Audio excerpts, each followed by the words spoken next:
Now that's the silence of a TEDx talk. Good morning. Now, you know those claps that you have on TEDx? We need to kind of get into using the clap muscle, so I'd like us to kind of practice that because our speakers have literally traveled around the world. So let's get into a little bit of a clap now. Clap now. It's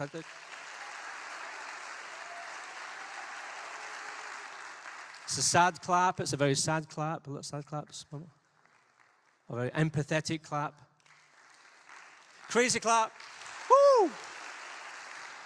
Brilliant, brilliant. So, good morning. You would not believe what goes behind the scenes to create these TEDx events. My name's Terry Hamlin. I'm proud to be the sponsor and the co-host for today. You can see that I did my best with my shoes and my shirt. I even bought a phone case that matched TEDx. So you're going to have an amazing day. There's some amazing speakers, some incredible stories. But we've got a little few rules. You know, life is full of rules, right? We have to talk about the dreaded C. So if you can, please social distance. I know that you're already building relationships here and pretty close. If you can, keep social distance. Keep your mask on inside the room and also outside. If you're outside in the actual fresh air, that's a chance to breathe in the beautiful coastline of Carcavelos.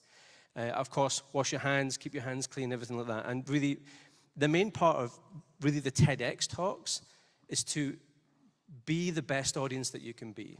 So what I'd like you to do right now is, if you want to take a picture, take your phone out, but make sure your phone is on silent. Like this. Good, good. So can everybody take the phone out and make sure it's on silent? Why? Because 39 million people are going to be watching these 18-minute speeches. And the last thing they need to know is, hey, I'm just down the motorway on the Marginal. I'll be there in 5 minutes, okay? So, and also to be a really good, respectful audience for our speakers, we want 100% silence. Like that. Because they're nervous. They're people like you and I. They're people that have stories. They're people that have been through a lot of processes and coaching to get to where they are right now. And that's actually one of the proudest moments that they have in their life. We have the most amazing team that have done and pulled this all together, all students who are already full-time students as well. We're going to start with a really nice short video just to introduce TEDx.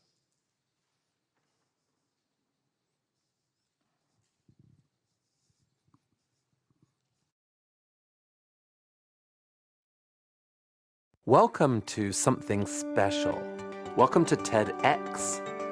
This TEDx event is part of a global conversation that takes place every day in every corner of the world. In schools, in theaters, in workplaces, even in prisons, people gather to hear the best ideas bubbling up in their communities. More than 3,000 TEDx events are held every year in 170 countries. It's a remarkable thing. TEDx events are self-organized under a license from TED, a non-profit organization devoted to discovering and sharing powerful ideas in the form of TED Talks. It's not TED itself, but your local TEDx team of volunteers that has done all the work to put on today's event, including booking all of the speakers. It's this team's ideas, dedication, and time that have made this possible. We really hope today's program sparks an exciting conversation. This is a day for curiosity and for skepticism, for inspiration and for action. The more you enter into it, the more you will take out. And now, on with the show.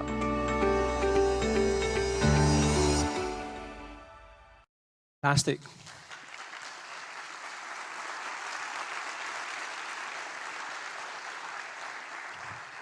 And welcome to Nova campus, the most beautiful university probably in the world. I'm very fortunate I live a mile from here, and I get the chance to also work with the masters and the executives. Thank you to Daniel Trasser's vision of allowing me to be here. Ladies and gentlemen, I'd love to hand over to the Dean of Nova University, Mr. Daniel Trasser. Please.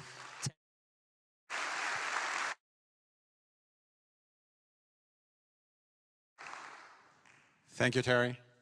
It is amazing to see all of you. We're still wearing masks, but we're almost done with those. But it's amazing to see all of you, and so thank you very much, Terry, for welcoming me here. Thank you to Karima, Daniel, a team of 25 of our students who've done an amazing work of putting together this panel. And so, thank you. I think they show the desire of our students to try to make a difference. And so, thank you them for for organizing this TEDx event. Now, what you're going to find in TEDx, like in so many of them, and particularly in this one, is a group of people, a group of speakers, who throughout life have either overcome themselves or have had tremendous impact in the process. And I think that I would like to, because I was told to speak for a long time, but I don't want to spend too long, and I want to spend only 5 minutes talking to you about the importance of people that change the world. People like the ones that you're going to listen to here, and I hope that you get inspired to do something for our world. Why this matters is, I think, important to understand. We take lots of things for granted around us, especially if you've been around for the last 20 years, and if you've been around for the last 50 years, Terry, like we have. We take for granted that, we'll grow, we'll live better, we'll be happier, our children are going to be better. These are things that we've gotten accustomed to, that the world will be in peace, that there will be security. These are things that we've grown accustomed to. But all you have to do is open a history book and realize that the world does not have to be like that, and that things can change very quickly. And if after you read your history book, you turn on your TV, you start seeing glimpses of things that are simply going wrong.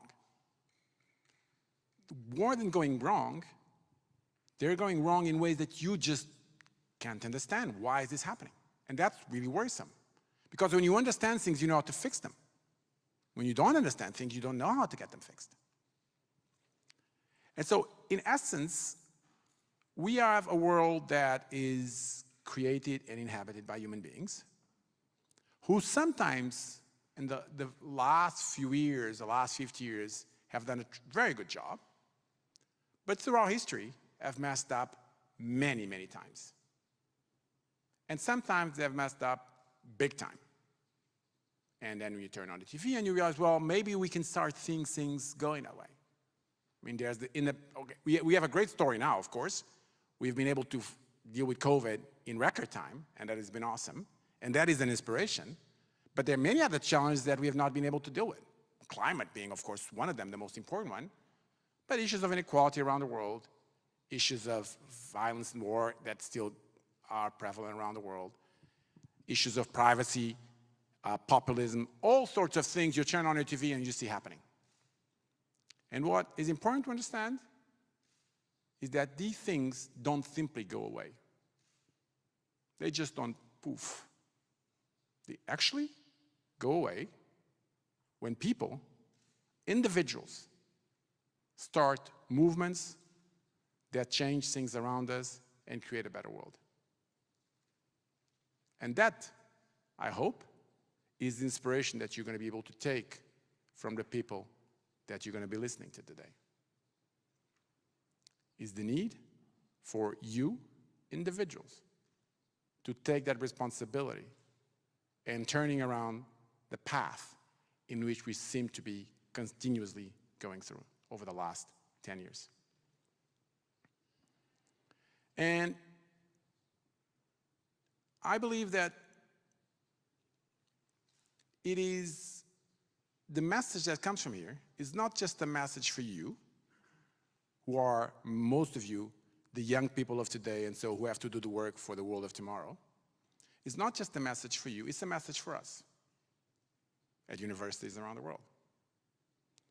Because we need to realize that our job is not just to teach you, not just to train you, not just to develop you. It's really to inspire you to become those change makers of tomorrow. When I speak to, and many of you, I'm sure, are students here and have listened to me when you've arrived, And there's one sentence that I always put forward. By now, many of you can quote it by heart. And I'm going to repeat it at pains of maybe being boring, but it's very important. It is what Spider-Man heard at the right time. It says that with great power comes great responsibility. And that responsibility is the responsibility that we at universities around the world must pass on to our students if we want to create a better tomorrow. I really believe that we in universities should be not just universities, but academies of heroes of hope. And that our job for the world is to inspire you to become those heroes. And so, to conclude, I'm here today. I feel tremendously proud of what Terry, but above all, this group of our students have felt that it was in their hands to invite these other heroes here so that they could share and inspire you for the difference that you can make. I feel proud, I feel humbled, and I feel that you guys make me recover some of the hope that I lose when I turn on the TV. So, full of hope for you. Thank you very much.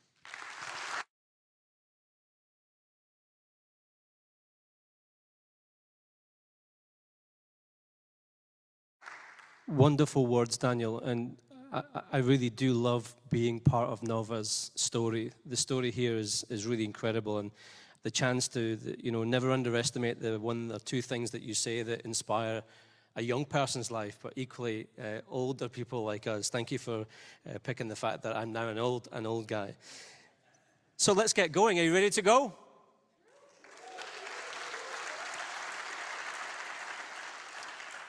So we have some great speakers lined up, very diverse, very different. I'm going to start with our great friend all the way from the UK, flew in yesterday. And he's going to be our first courageous TEDxNOVA speaker today.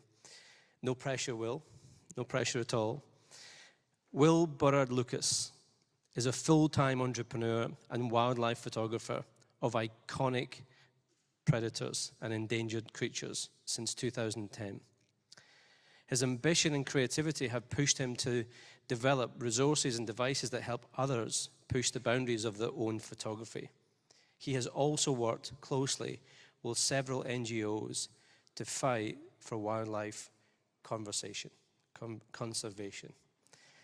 It is with great pleasure that we are about to see some incredible world-changing images. I give it to you, Mr. Will.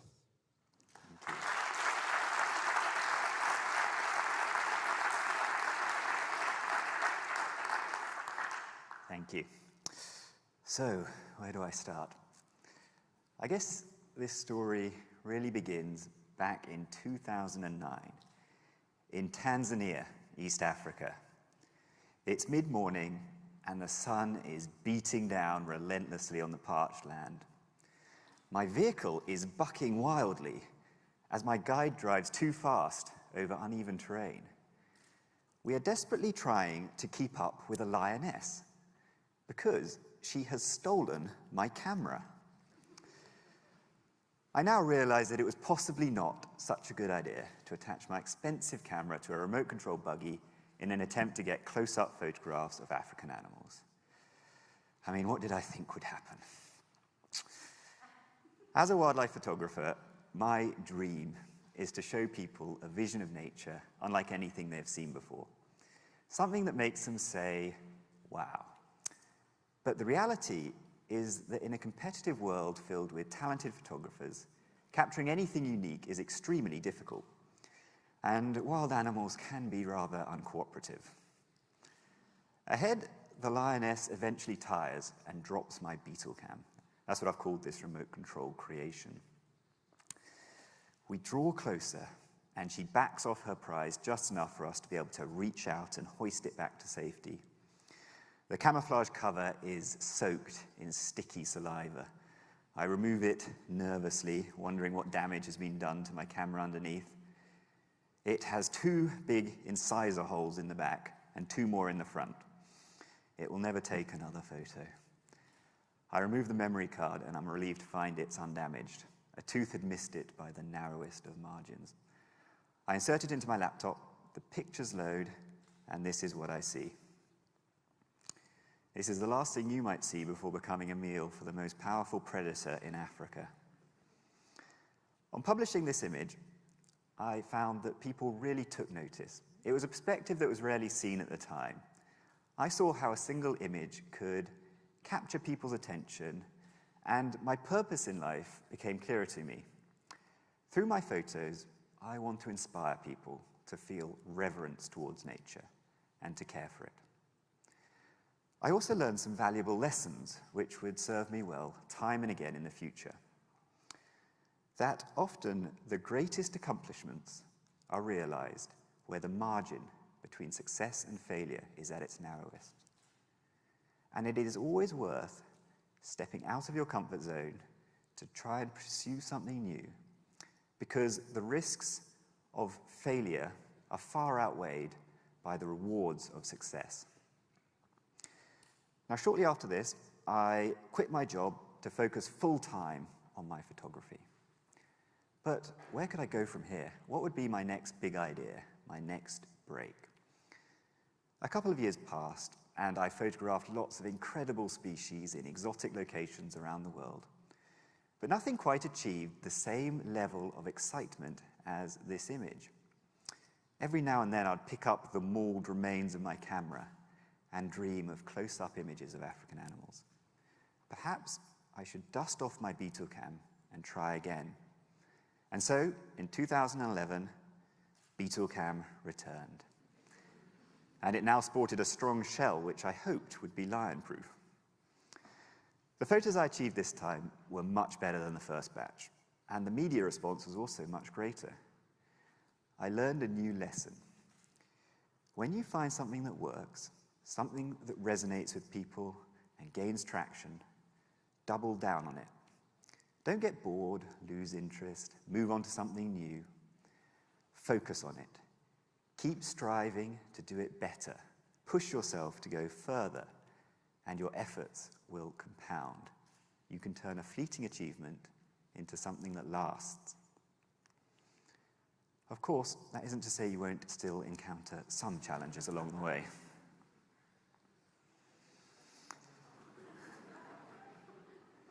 The next year, 2012, saw the emergence of the drone. The perspective they enabled of floating over the Earth was new and enthralling. I was incredibly excited. These were basically aerial beetle cams. But the technology was still in its early days. I had to build a drone entirely from scratch and then hang a camera underneath. The first consumer drone that would work straight out of the box was still more than a year in the future. I started to use my drones to good effect in Africa. But there was a problem. Early drones were not reliable. Furthermore, within a short space of time, drones quickly became commoditized, and soon the perspective was commonplace. 2 years later, I stopped using them completely. Ultimately, I spent a lot of time, effort, and money developing my drones, and today I don't have much to show for it. Trying new things doesn't always work out, but that's okay. We learn from failure, and if we continuously strive to push boundaries, then it is almost certain that we'll fail some of the time. If you aren't risking failure, then can you really achieve anything noteworthy, something that hasn't been done before? After drones, I returned to BeetleCam, keen to see what else I could achieve with it. Another technological advancement at the time was the much improved low-light performance of digital cameras, which made it possible to expose the night sky in new ways. I realized that I could use BeetleCam to compose photos with an animal in the foreground and the starry night sky behind them. And this became my new obsession. It wasn't easy, setting up lights, using guesswork to focus and compose in the pitch black, all whilst trying to avoid my camera being stolen by pesky lions. But with perseverance, I did achieve results. To show nocturnal animals, like lions, in this way, I feel, is to show them in their true element, when they are masters of their realm. Now, beetle cam had served me very well, but there was a problem with it. It could only be used to photograph quite bold and inquisitive animals that wouldn't be spooked by something unfamiliar moving through the long grass. But there were so many other creatures I wanted to capture this close-up perspective of.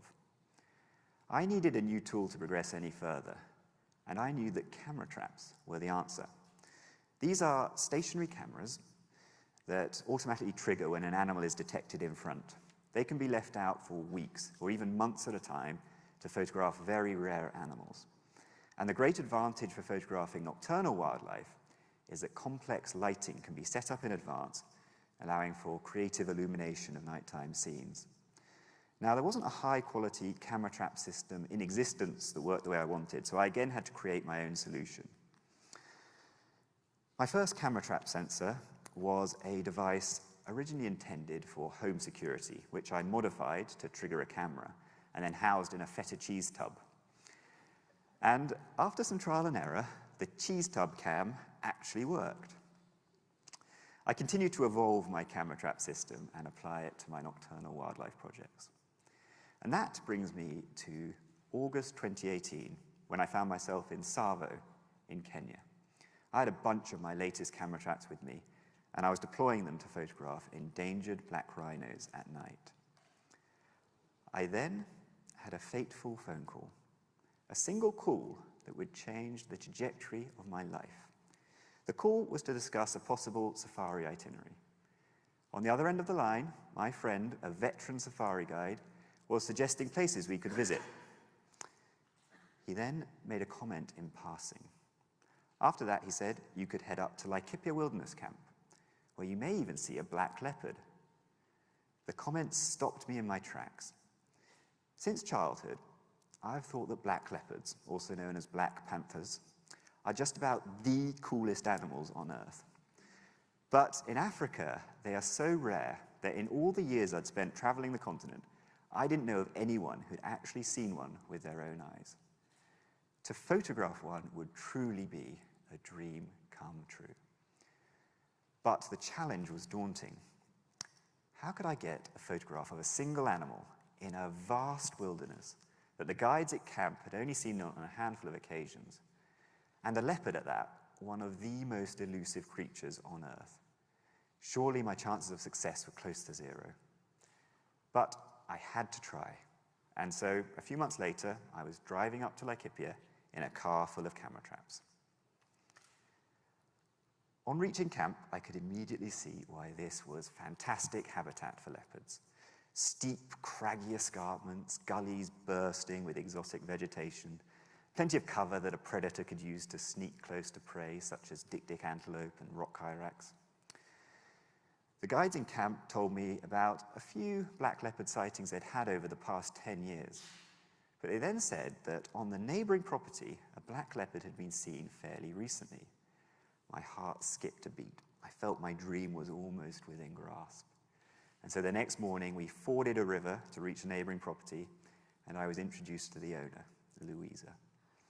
She told us how she'd been out with her head ranger, Mohammed, when they had first seen the black leopard when he was still a small cub. They reckoned he was now about 2 years old.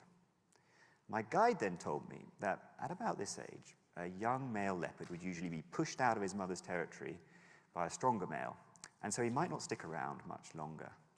It seemed I was in a race against time to get a photo before he was pushed away. Perhaps I was already too late. I had to get my cameras deployed as soon as possible. Everyone was incredibly helpful, showing me places where they'd either seen the leopard or found tracks in the earth. I selected places for my cameras that I hoped would lead to striking images, carefully considering elements such as composition and lighting. Setting up took all day, and I returned to camp well after dark. But the next morning I was up at the crack of dawn to check the cameras. Unfortunately, there were no leopard images. I decided to leave them running a few more days before checking again. The feeling of anticipation of what could be on those cameras was so sweet, and the fear of disappointment so great, that I was actually very reluctant to return to them. I did, however, return, and had checked all the cameras but one without any success. I opened up the last camera and was scrolling back through the pictures, not expecting to find much, when I reached an image that made me pause. I'd almost scrolled straight past it. The animal was almost invisible on the small screen. All I could see were the eyes. And in that moment, I realized what the picture showed. When you achieve a long-held dream, in the space of time it takes to flick from one photo to the next, it really takes a while for it to sink in properly. I felt pure elation and excitement. I also felt gratitude, because of course, this photo would not have been possible without the support of many people in Kenya. Indeed, this is a case with many of my projects. There are always people behind the photos. Conservationists who've dedicated their lives to protecting the animals, guides, scientists, rangers who helped me locate them, and I really owe everything to these people. After this, the fairy tale continued, and I managed to capture a few more pictures of the leopard in the days that followed.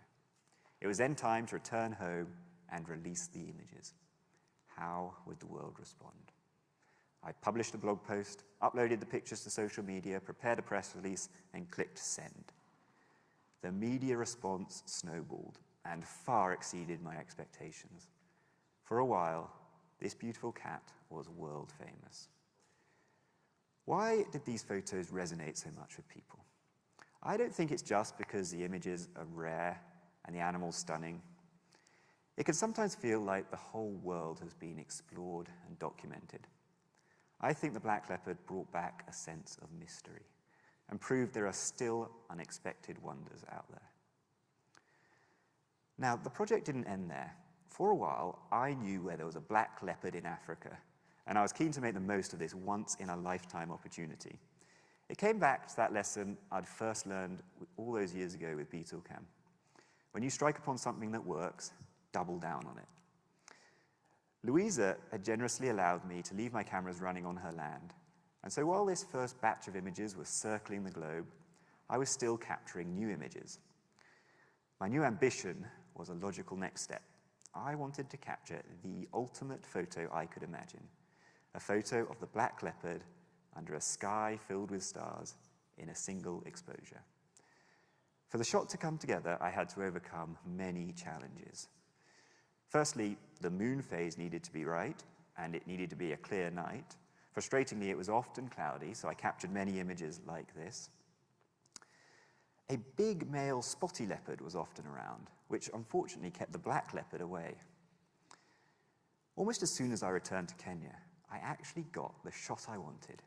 It was almost perfect, except it was of the wrong leopard. I had never been annoyed at capturing a beautiful photo of a spotty leopard before. There are other challenges too. One time I returned to a camera trap setup to find it had been trashed. Flashes were strewn around, the camera knocked over, wires cut. I surveyed the damage in disbelief, wondering what events could have preceded such carnage. The camera had survived in the housing, and I scrolled back through the pictures to find the culprits had been caught red-handed. The leopard was coming by much less frequently now, which meant I was getting fewer and fewer opportunities to photograph him. More than a month passed without me capturing a single image. I wondered, is it time to move on? But I decided I'd stick at it just a little bit longer. 6 months later, I was still at it. I was returning to a cluster of cameras. One was a spare that I'd set up to capture a behind-the-scenes image. I checked it first, and on it I found this picture. It seemed conditions had been perfect that night. Next, I eagerly checked the camera that you can see at the bottom there in the foreground. And on it, I found this image. The ultimate fulfillment of a quest. More than 10 years in the making. The ultimate stalker of the night. A creature that inspires pride in those that live alongside it, and wonder in countless others around the world. A creature that inhabits that space between dreams and reality. Thank you.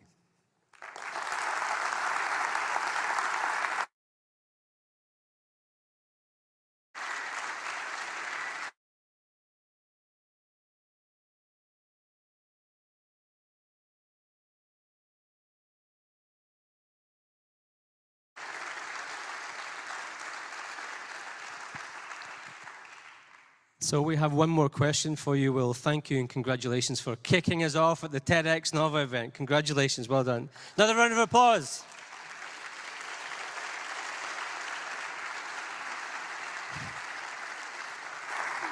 So we were chatting about fear, right? And the question here is, so have you felt fear in the wild? Yeah, this is something I do get asked fairly often. And my first default answer is to say, you know, really, I'm often working with professionals, guides and rangers who really know the situation much better than me and know when, you know, it might be getting dangerous. And so if the people I'm with don't seem scared, you know, the rangers are fine with it, you know, I take my lead.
To mind.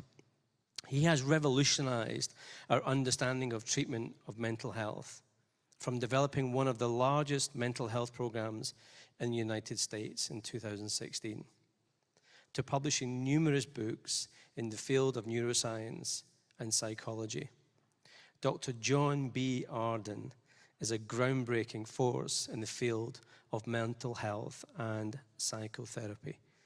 He's flown all the way from Santa Fe. He's enjoying his incredible time here in Lisbon. He's never been before.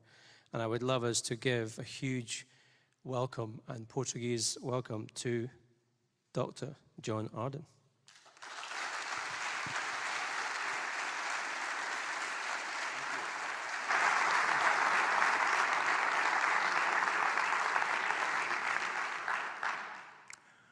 I'm an incredibly lucky person. My parents, both of them, were vivacious readers. They wanted to learn. Up until they died, they were taking college classes. My father, after he got his law degree, accumulated enough credits for 3 PhDs. He was so hungry to learn. My grandfather sat, or rather lied on his bed with his magnifying glass, trying to learn 5 new words a day. He already knew 6 languages. So I was marinated in this curiosity. I was hungry to learn and emulate them. And then I discovered Socrates during my adolescence. Socrates was a pretty amazing guy.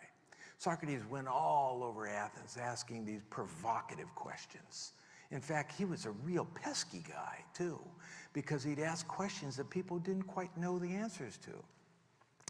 One of my favorite stories about Socrates is referred to as the Oracle of Delphi. It went something like this.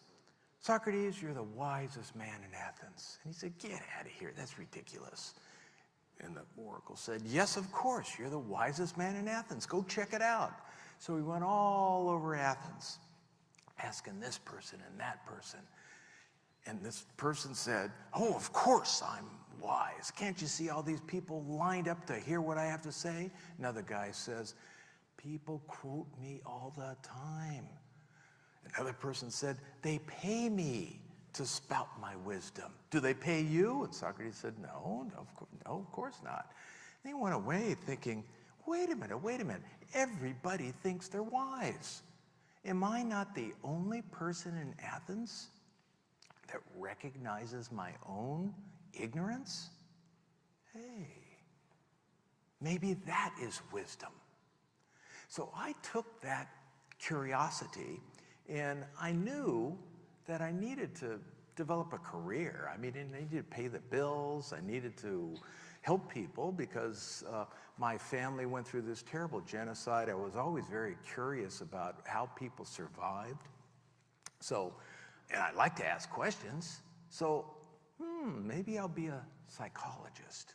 So I've been a psychologist for roughly about 40 years, and I developed a big training program, and we had to develop the state of art. You know, what is the state of art for helping people with their mental health?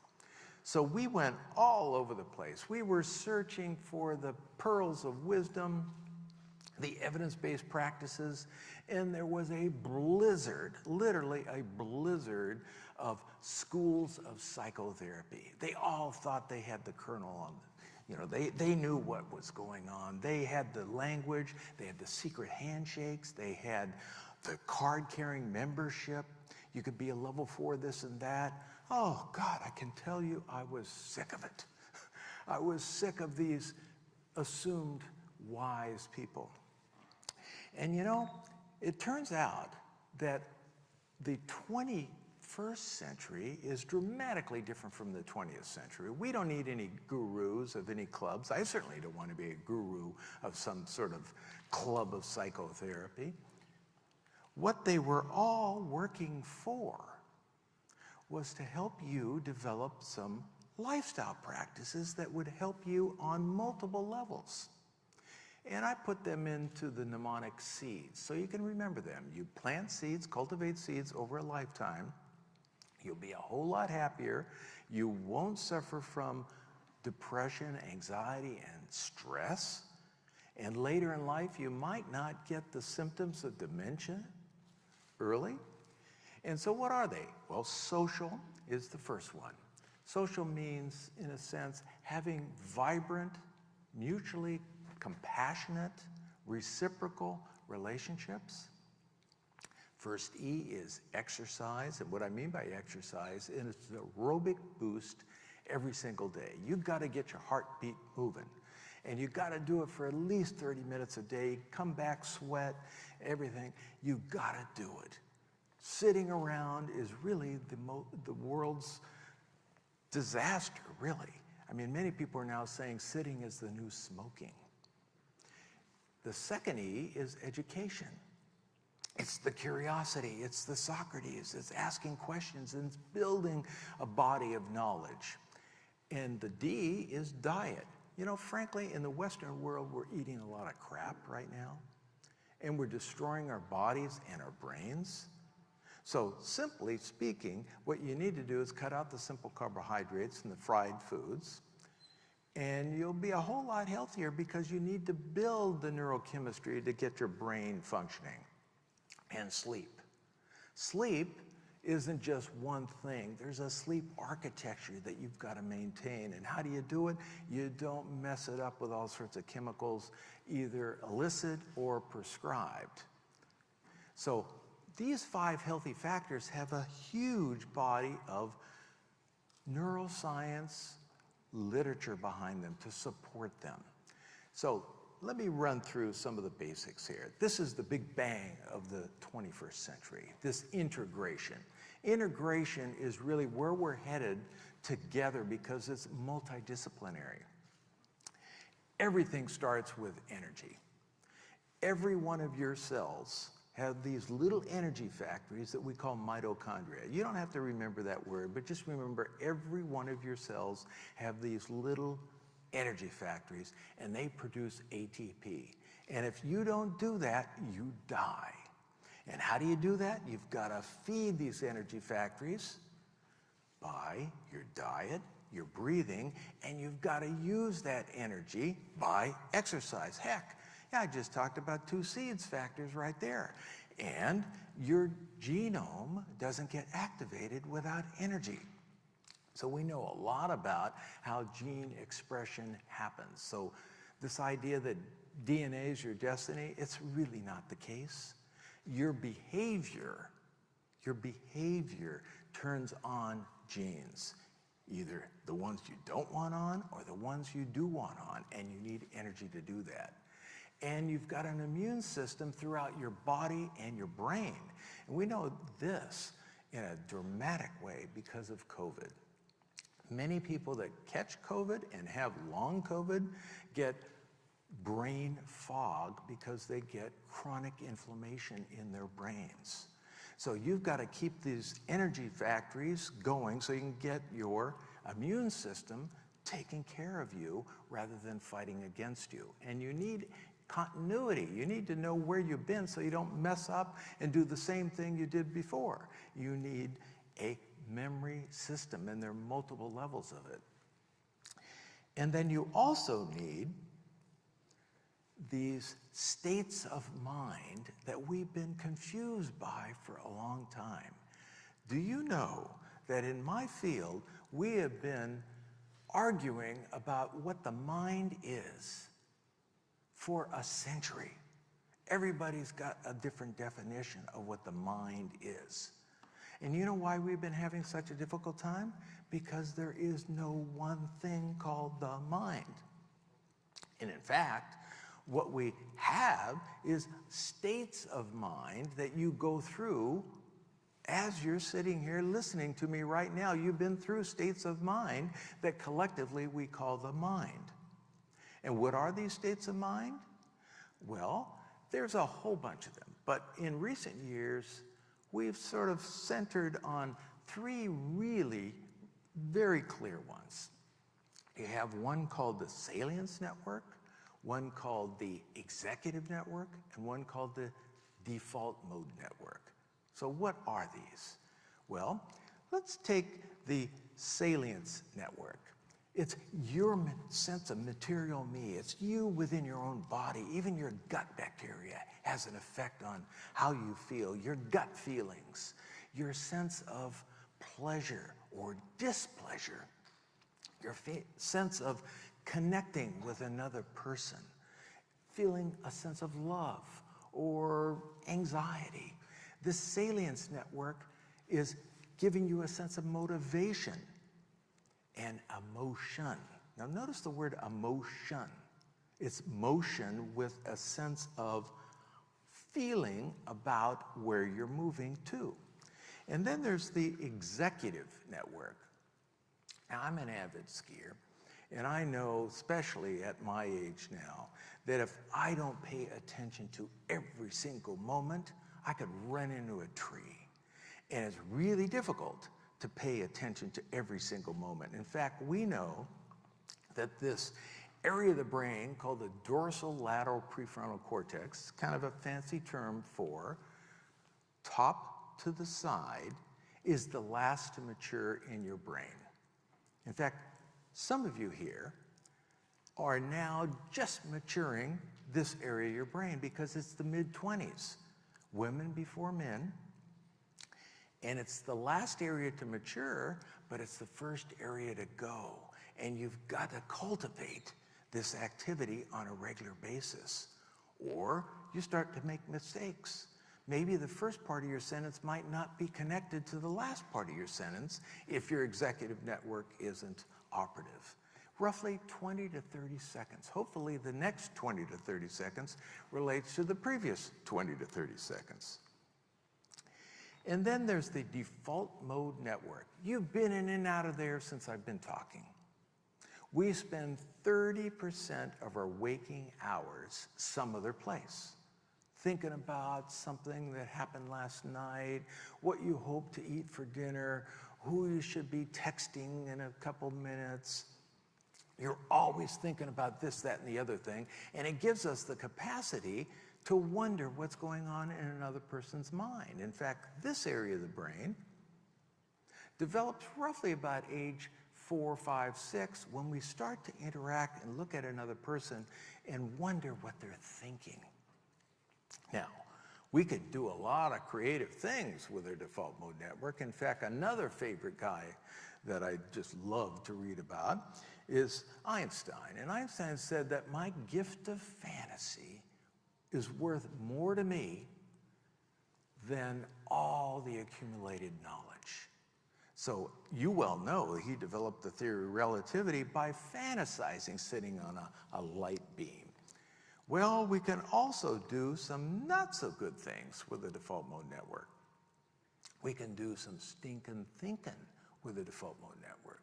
We can ruminate about stuff that happened before, maybe 2 years before, and you're still thinking about it.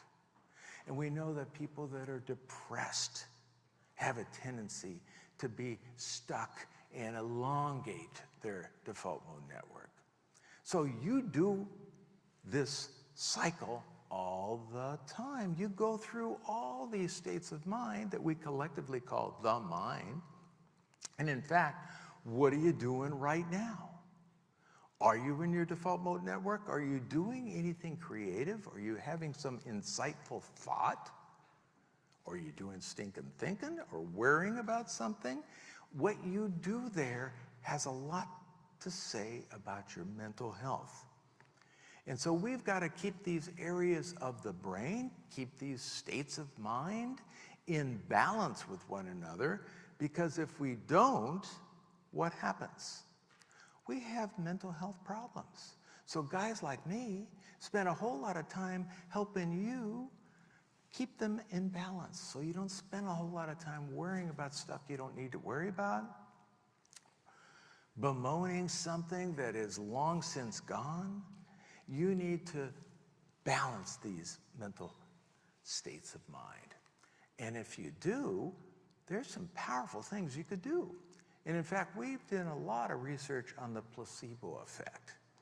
If you take a pill and you think that it's a painkiller, we now can image your brain and see that there are chemicals released in your brain, but you didn't take them in a pill form. They were released in your brain. These are endogenous chemicals, these endogenous opiates. So in other words, if somebody would say, heck, you know, that's all in your head. Yeah, it is all in your head, because your thoughts, your beliefs, your feeling about it created that neurochemistry. So, the 5 healthy factors that have all this research behind them are easy to remember. Remember, they're the seeds, the 5 healthy factors. You've got to connect, have regular connections on a regular basis, daily, exercise daily to get that aerobic boost, learn something new. I feel malnourished if I don't learn something new every single day. And you need to feed your energy systems with a balanced diet. Sort of a mix between the Mediterranean and the Okinawan diet. A really good example of that is so-called mind diet. And you need to have clean sleep.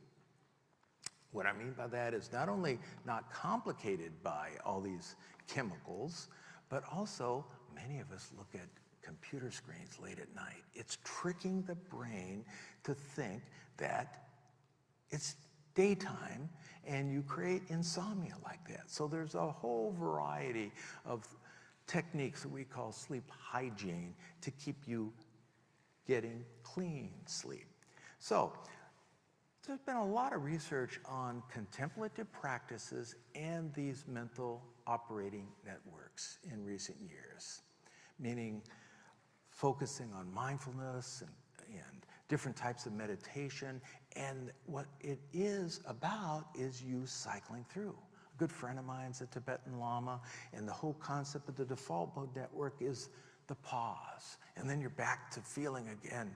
And then you're back to focusing, and then you're out there pausing again. So this interaction is what you do all the time, but you can get it in better rhythm. We call that mental health. And in fact, what we also know is that the major religions, all of them, come down to a couple basic ideas. And these basic ideas are interdependence. In other words, we're connected and we depend on one another. And you know what? In the years to come, we really have to depend on one another because of climate change and many, many more pandemics coming down the pipe. And compassion. In fact, many people call it love. Love your neighbor. Even love your enemy. Wow, that's a hard thing to do. And actually, when you can express compassion, when you can feel compassion, it is the most powerful feeling you could possibly have. And you know, Socrates was all about all of this. He asked questions, he exuded compassion, he cared about other people, and he knew there was an interdependence among us all. But most of all, he was a curious person. He was constantly learning, and the very fact that he didn't know everything was motivation to keep learning. Thank you.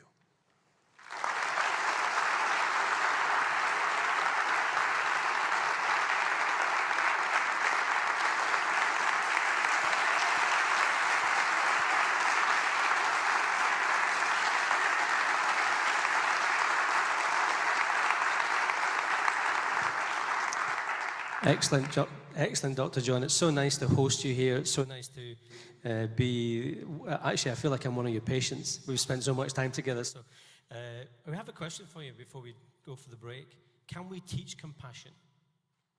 Yes. In fact, there are so many different groups that do just that. I was mentioning my friend, the Tibetan Lama, and other people, and they do these compassion-based workshops. And they do also a exercise that they call compassion-based meditation. And it's not that hard, but initially you might think that it is. Because as you reflect and as you sit there and let's call it meditation or contemplative practices, just envision the feelings of another person, especially those people that are so disadvantaged. Like, I'm a very, very fortunate person, having spent some time in the Middle East, helping with the Syrian refugees and some of the Afghan people. I remember this one guy from Kabul who said, when I say goodbye to my children in the morning, I don't know if I'm going to see them in the afternoon. My God, that not only made my heart ache, but it made me feel like I really wanted to do whatever I could do to help this particular person. So for me, remember, I got a head start because I'm an Armenian, and my family went through this horrible genocide, and they taught me how to care about other people. But I do know that there are all these programs all over the place. And one of the, if I can just say one more thing, if you go to a homeless shelter and you scoop out food for the lunch, let's say, that's an antidepressant. In the mental health system, we're asking our clients to go ahead and do that. And you know what they do? They come back to us and say, God, I feel a whole lot better. Those people are really down and out. My life isn't that bad. So yes, we can cultivate compassion, and that's what we really have to do because we're in deep, deep trouble in the future. Dr. John, thank you so much.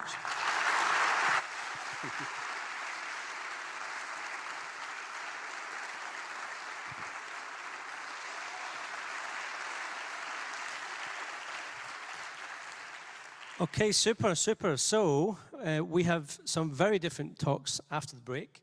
We have two Portuguese speakers. So we have our Estrangeiros, we have the UK, we have the US, and we have two amazing people first and great speakers. So we're going to have a 30-minute break. What I'd love us to do is, I asked you to be the best audience, which I think you've already been the best audience. It'd be really good if you were the best timekeepers, because as the speakers start, we will lock the door. And you've given your time to be here. So please set your clocks for about 20 minutes. get in. Let's get started at 5 minutes before we start, and then we're good. So set your clocks. 30 minutes from now, we'll be back in the auditorium. Thank you very much. See you in a bit. Did you enjoy this morning's 2 talks?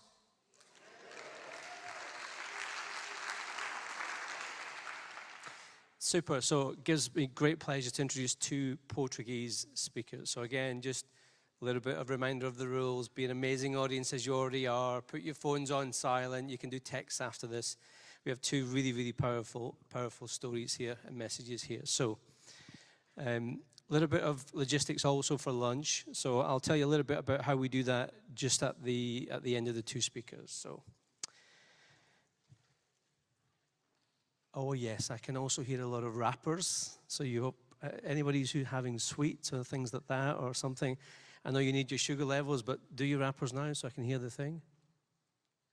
Perfect. That's it. So I'm governed by all these amazing rules because we're being live streamed right now, and if I get checked out, I might get told off and I'll lose my job. Righty. We are ready for a very emotional story from a wonderful woman. I've had the pleasure of getting to know Mariana. So, CEO of the non-profit Make-A-Wish Portugal, an alumni of Nova SBE and Nova Medical School, Mariana Carreira, went from the corporate and banking world to making children's dreams come true. I worked in the bank industry and in the corporate industry as CFO, but 14 years ago, I realized that even though I like numbers, the relation and the impact that we can have on people is my purpose. Ladies and gentlemen, I give you Mariana Carreira.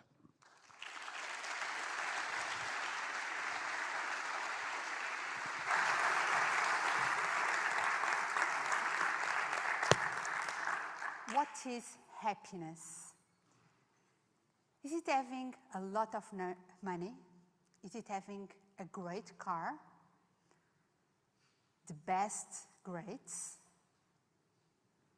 Is it having that fancy, that great job in the prestigious company? Is it having to be famous? Well, I complete the degree I want. I study management at Católica. And I had the jobs that I dream, well paid. I had lucky, and I felt privileged to work as investment fund manager, later as a general manager in a fashion retail group. And I became the CFO of that group. I thought that would fulfill me as a person, and that would bring me happiness. But now I know that I wasn't happy. I'd like to ask you to close your eyes for a moment. Please, close your eyes. And now you receive a phone call from your mother, your father, your sister, your brother, your best friend. And he or she is saying that suffering from a life-threatening disease.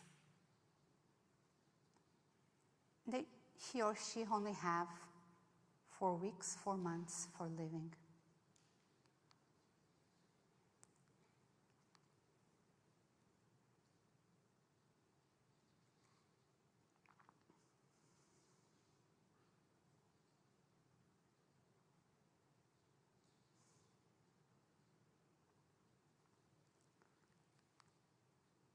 What really matters?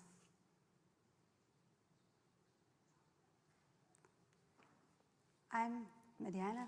I'm the CEO of Make-A-Wish. I'm the privilege to work in an association that transforms lives, that grants wishes to children and teenagers with life-threatening disease. I'd like to share with you how I became a happier person.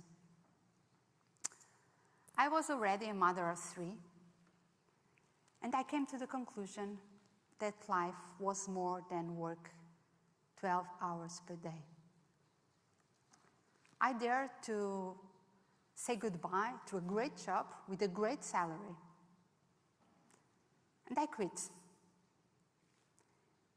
And I was able to have time to think about my life, what I'd like to do with my life. At that moment, what I knew was that even I like numbers, I will like much more people and social relationships. And I understood that I would like to work in the no-profit sector. I started looking for new options for my life. And I was lucky and blessed again, and I received a phone call from the chairman of Make-A-Wish, asking me if I would like to be the CEO of Make-A-Wish in Portugal. And in 2010, I accepted. And since then, I helped to grant more than 1,500 wishes to children with life-threatening disease. Every day, I'm confronted with this reality. Children and teenagers who don't know if they are going to be alive tomorrow, who are in pain, who are subjected to very painful treatments. Every day, on a daily basis, I'm confronted with this reality, the fragility of life. And I learn a lot with this reality. And I'd like to share with you 5 lessons that I learned with my job at Make-A-Wish. The first lesson was about vision and mission and purpose of life.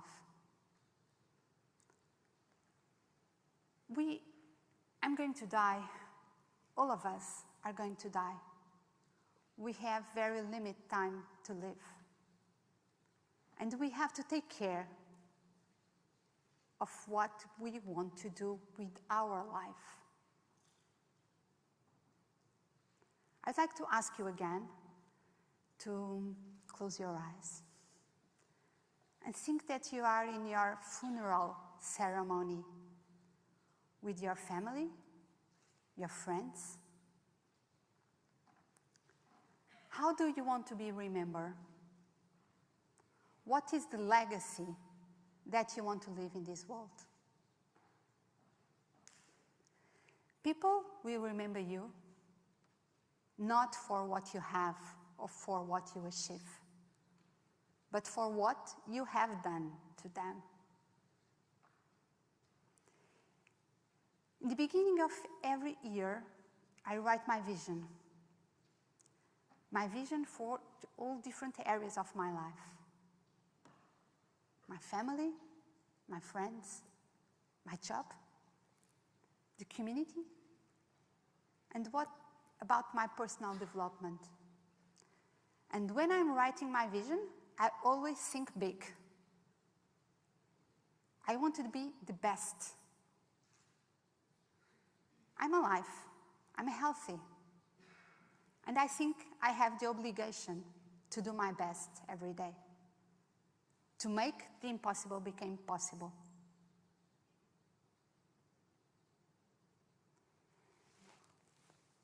Every day, with every decision that I made,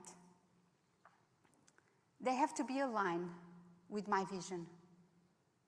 And my mission in life is to do my best to reach my vision. In my job, my vision is to grant the wishes to all eligible children in Portugal. That will be something like 550 wishes per year. And my mission is every day do my best to reach that vision, perhaps in 5 or 7 years. The second lesson that I learned was about live the moment. I learned to be fulfilled in everything that I do. To be in the moment, in the present. Not thinking about the past or about the future. What I have done in the past or what I'm going to do in the future. We can't control almost anything in our life. So, why I have to suffer in advance for something that is going to happen in the future that I don't know, or ruminating about the past?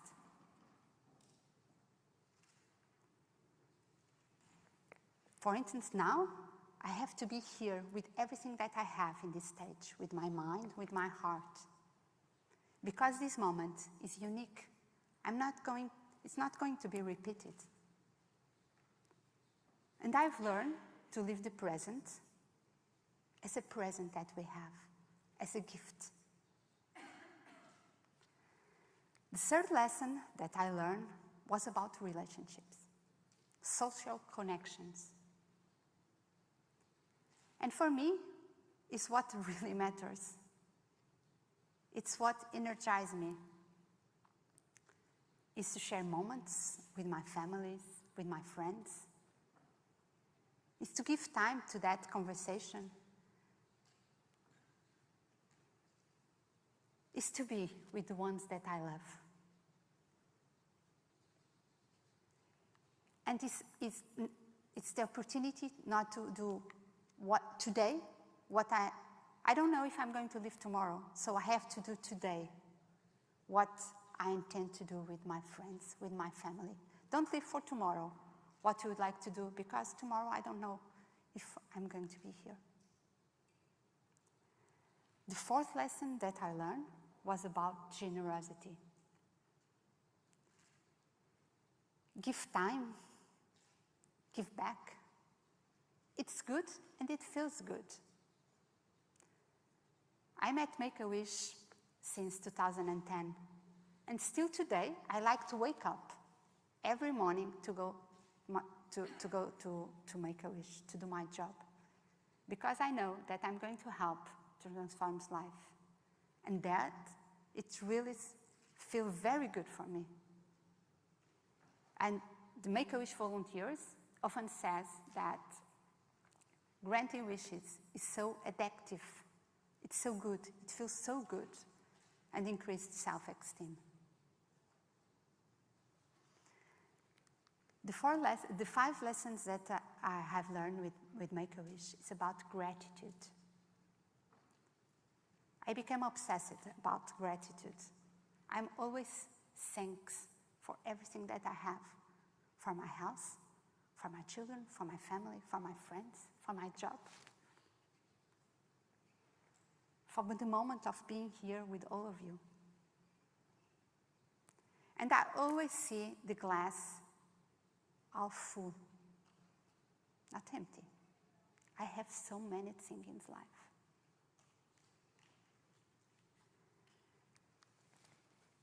Looking back, when I finished my degree, I wish I had the opportunity, the open mind, the privilege to know what really matters in life. I wish I would have known by that time the importance of having a vision and a mission, a purpose of life. To know the importance of living in the moment, of living the present, as a gift. The importance of take care of our relationship. Have good and strong and with quality social connections. And the importance of being generous. It's good make good, and it feels good. And the power of gratitude. On average, we live 29 days. Perhaps almost all of you in here had lived 25% of your life. So take care of your life. Don't waste time.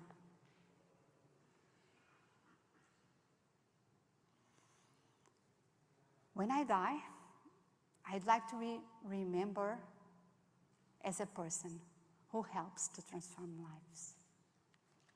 Thank you.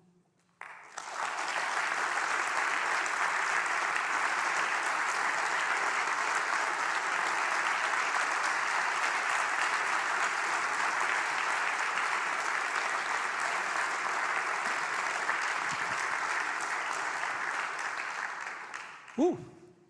And you bring such a emotive topic because everybody understands and feels, and the moment that I was thinking about, that phone call is a really life-changing moment. It's unbelievable that we can't comprehend that moment. Thank you so much. I have a question for you. But you know the question, right? Are you always happy? No, I'm not always happy. No one is always happy. Sometimes I'm sad, sometimes I cry. But these 5 lessons help me to understand what's really matter. We all have bad moments. We all have how you call it, problems. Now I'm calling challenges. And all of us have bad times, challenge, problems.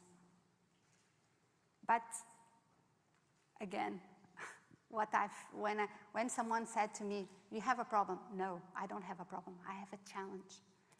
Because the problem is when we have a healthy problem. That's a problem. All the rest are challenges. And this life, we have challenge, we have bad days, but we have to take care of our lives. And I always think about these 5 lessons to become a happier person. Thank you.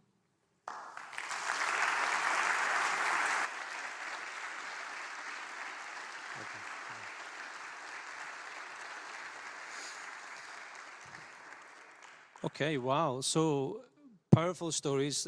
Really interesting listening to Mariana. My wife is a cancer nurse and dealt 22 years with people in palliative care, the end of life. She is an angel. Mariana is an angel. It would be great if we could all participate and help those people in those situations. So, and let's talk about the science part now, right? So I have a really amazing man, great speaker. Let me do his introduction. Nuno Prego Ramos is the CEO of Cellmabs, a preclinical stage biopharma company focused on cancer treatments, born as a Nova University translational R&D project, founded in 2019. Over the last 2 years, the company was able to develop innovative treatments for solid tumors and is already raising the interest of some of the top players in the industry worldwide. Ladies and gentlemen, welcome him home. He's already a Portuguese. He's here, Mr. Nuno Prego Ramos. Thank you, Nuno. Thank you.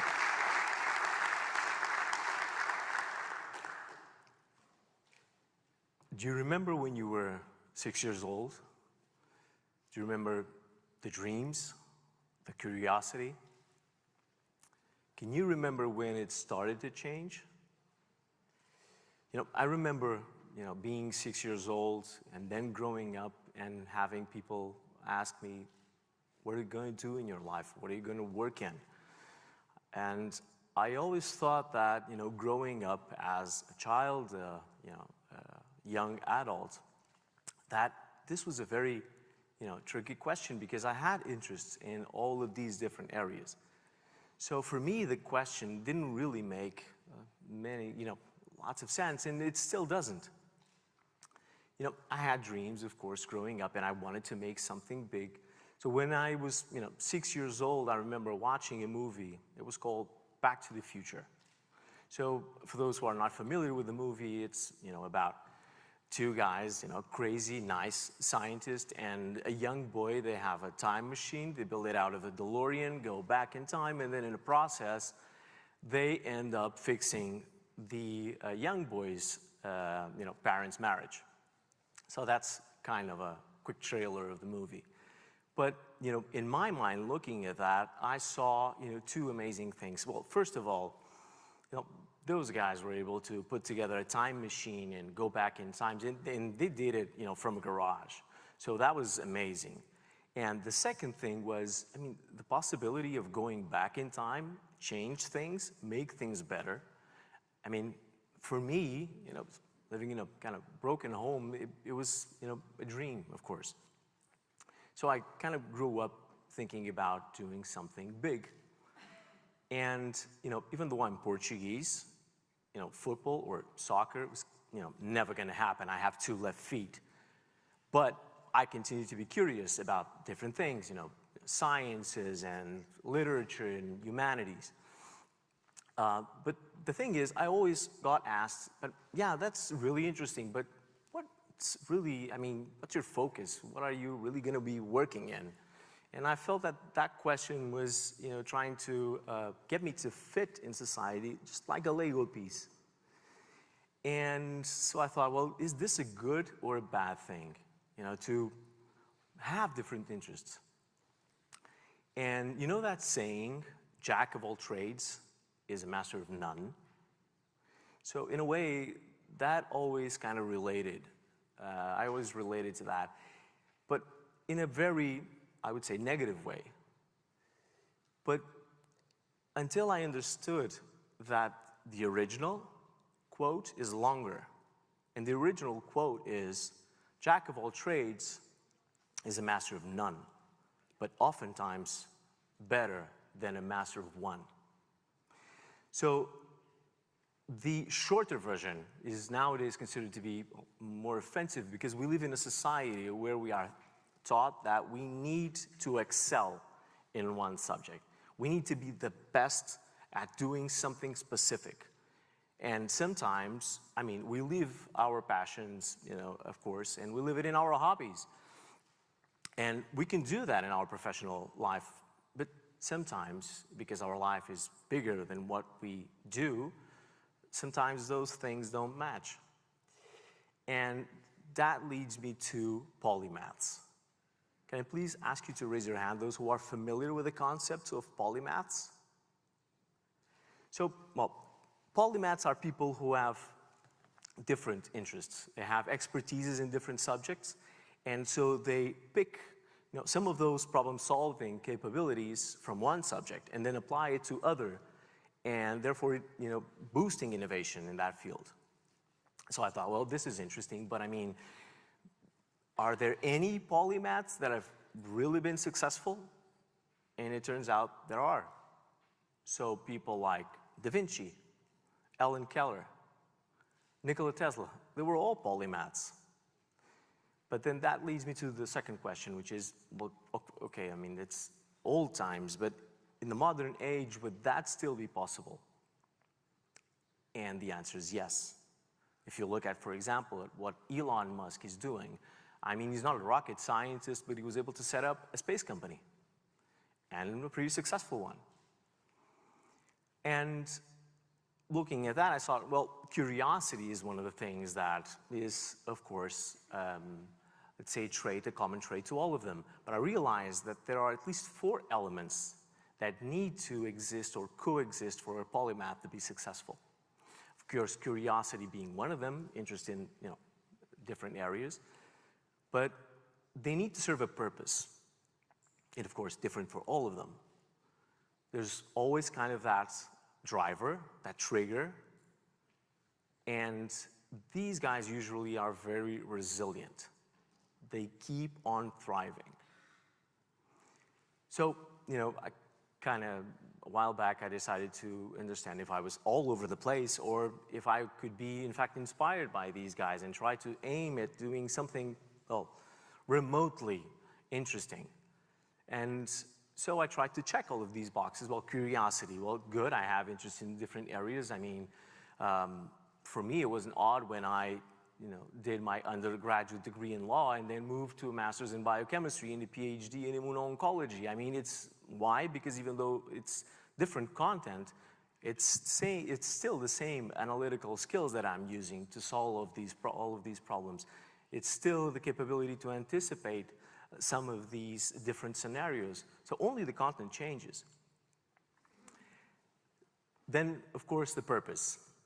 Coming from, of course, a broken home and having lost my father figure when I was very young, improving people's lives in healthcare was always on top of my mind, and that's why I joined healthcare and the pharmaceutical industry at a very early stage, in a very a young age. But I was missing the driver.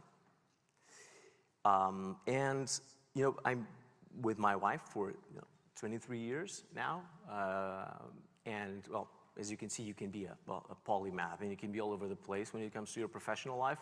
But when it comes to my personal life, I am a jack of only one Jane, so just to leave that clear. But some years back, reality hits, and we found out that she had a mass in her lungs. I was, of course, working in the pharmaceutical industry and oncology, so I knew, what the next steps would be, especially that specific situation, because, I could sense in the voice of the doctor that we had, of course, two ways of doing that: either do a very risky operation or just wait and see. And at that time, coincidentally, I was discussing with a former professor of immunology, and we were discussing the possibility of developing, a technology and taking it to the market, something that could be very interesting to treat solid tumors. Of course, imagine my position. I was working for several years in the pharma industry, 2 kids, pretty comfortable. So that was a leap that I could only take if I had the right trigger. And that was the time to make, to act, to take action. And even though I had no idea if the timing was still going to be good, I knew that at least I would try to make a difference and an impact in that field. Fortunately enough, then, several years gone by, we know that it's not malignant. So sorry for the long suspense, but it's perfectly now controlled. But for 2 years, we had no idea. So imagine how stressful that is.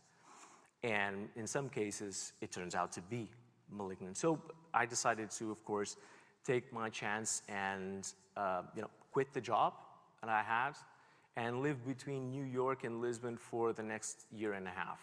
Took a job in a different area, of course, to support myself. I had a family. But I was, pushing, pitching to investors, talking with big pharma companies, and finally in 2019, we were able to raise one of the highest seed stage rounds in a biotech in Portugal. And even in the middle of a pandemic, we were able to put together all of these great, amazing, talented guys, far better than myself, that were able to develop these assets that we hopefully will take to the clinic over the next couple of years. And I think, having gone through all of these hurdles, I think that, resilience also checks. And I'm telling you this story to share 2 things with you. One of them is, I was searching for something that I was passionate about for many, many years. I only found that when I was 40. And so if you're, in your 20s, in your 30s, even in your 40s, and you're still trying to, find your place, or, that thing that really makes you passionate about, don't rush it. It comes when it comes. I've never worked so hard in my life, never been so happy. And the second thing is, never lose your curiosity. Of course, keep on learning. But when I say curiosity about different things and interesting things, try to make sure that you understand what sets you apart from other people? What's kind of the glue that you have that is able to connect your different interests? What are you really good at in all of these different subjects that makes you different from everybody else and that will make you stand out? The purpose, find a meaningful one, the right one, bigger than yourself. Don't make it about you. The driver, the driver can be different for all of us. It can be because we were bullied in school. We want to, just make an impact because we care. We have a problem that we need to address. It will happen eventually. I think that the major issue is we need to have, when that hits you, the skills together in place for us to move forward after that trigger. And then resilience. It's, of course, just having patience when it's rough, moving forward when it's hard. Because, good things are not easy. And even if there were, you wouldn't take the same, advantage from it. You wouldn't really take full credit for that. We usually don't. So, having said that, just keep on pushing. Chances are you might end up improving people's lives, and who knows, even making the world a better place. Thank you.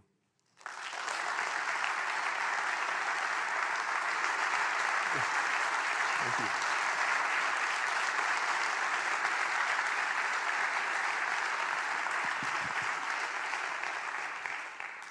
Thank you, Nuno. Thank you, Nuno. I really appreciate your words and great stories.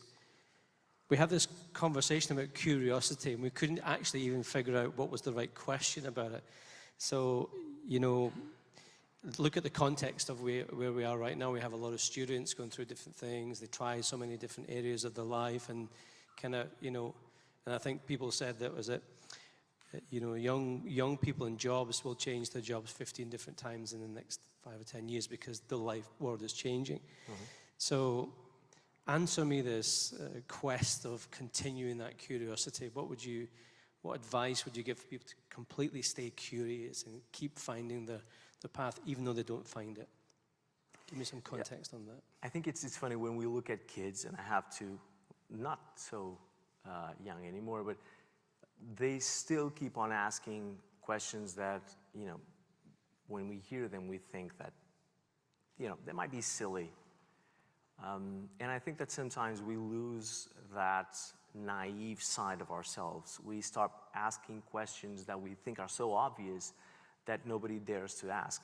And when we keep cultivating that curiosity, and we, take away the filters that we have because we don't want to get embarrassed. We don't want to ask, even ourselves, some of these questions that we think, I should know that already. Or if I don't know that, I will leave that for the expert, right? Sometimes if you keep asking yourself questions that make you uncomfortable in a way, that will keep you, grounded. We are not too much different from the young kids.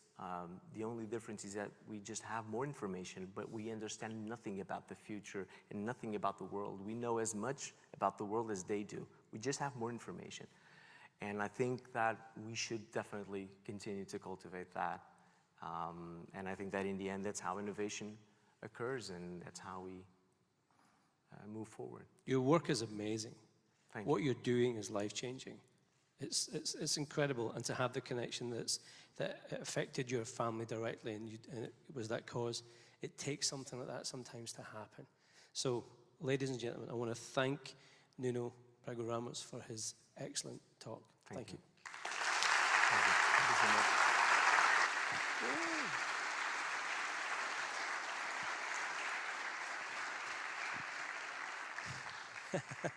So how it works, some of this stuff is filmed for TED, some of it is a little bit ad-lib, so we don't have to say all the things, which is great because they're going to cut me out anyway, so I get to say whatever I like.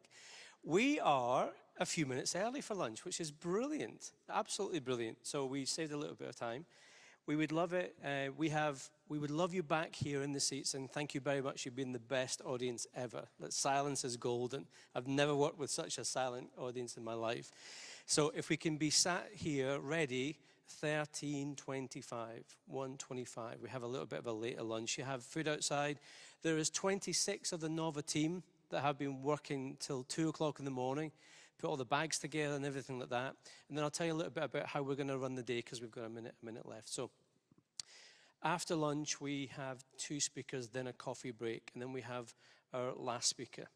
And the reason why we have a last speaker is because our final speaker could not make it through the border yesterday. She's a refugee from Syria, and her husband were stopped at the border. I want to take a moment and thank the Nova team here, because everybody did their best to get them here. They're not here, but we will do a tribute to Wad, because her story is phenomenal. So enjoy your lunch, networking, get some fresh air, and then see you back in your seats at 1:25. Thank you very much.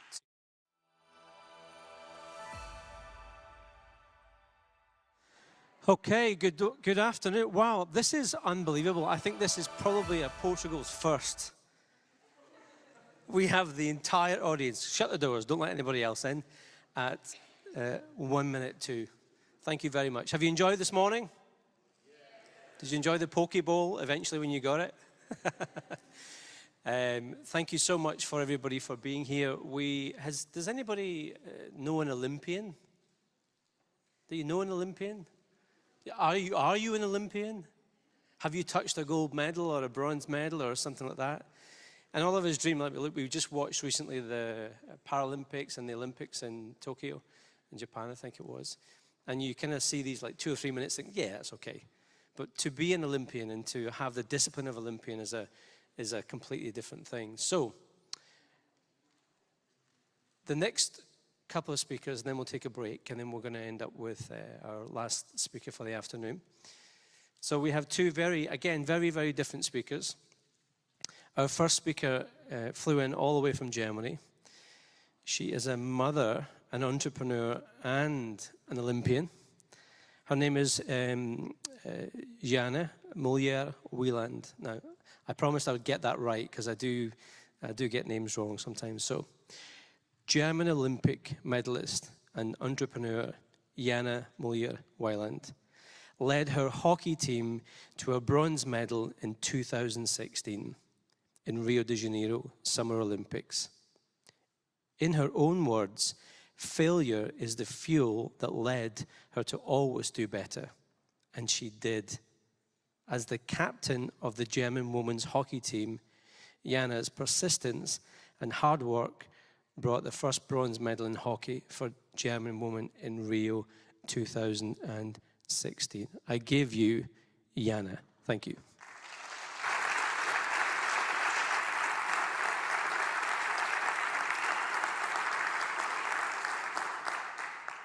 Thank you. It's great to be here and actually see people in 3D again. It's been a while. Before I start, I'd like to ask you a quick question. When you think of Big Bang, what do you think of? If you think of science, please raise your hand. Okay, thank you. If you think of failure, please raise your hand. Interesting. Okay. You can take your hands down, but I don't think anyone had their hand up. So I asked someone the other day what the Big Bang meant to them. And I ended up listening to how the world was created and UFO theories, which made me realize, to me, it's something completely different. To me, Big Bang means failure and therefore growth. In my private life, in my work life, in my life as an Olympic athlete for the last 15 years, I experienced so many failures. And I wouldn't change any of them, because they gave me something much more valuable than any degree or any medal. They gave me my golden lines. So let me explain. In 2014, I played a season in Hiroshima, Japan. My time in Japan was one of the best life experiences. And that's one of the reasons why the Tokyo Olympics in 2020, now 2021, was my big goal. This is where I wanted to potentially finish my career at the biggest sport event in the world, at my then 4th Olympic Games, in a country I loved. Because I had fallen in love with Japan, with their people, with, of course, the food, and with their culture. One thing that really stuck with me is a philosophy in the Japanese culture called wabi-sabi. It's a way of living that focuses on finding the beauty within the imperfections of life and peacefully accepting the natural cycle of growth. I think this is beautiful. An extension of the wabi-sabi philosophy is this: kintsugi. Kintsugi means joining with God, and is Japan's ancient art of embracing imperfection, the art of turning your wounds into gold. So whenever a valued piece of pottery is broken, they would repair it with liquid gold. By embracing its scars, by proudly showing its wounds, instead of hiding it, the object paradoxically becomes even more precious.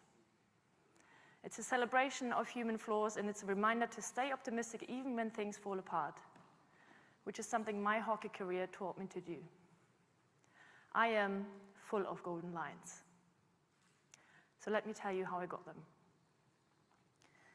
As a child, I loved watching the Olympics on TV, not only because I was finally allowed to watch TV all day long, which I usually wasn't, but because it was so exciting to follow all these different sports and hear the stories of all the best athletes from all over the world.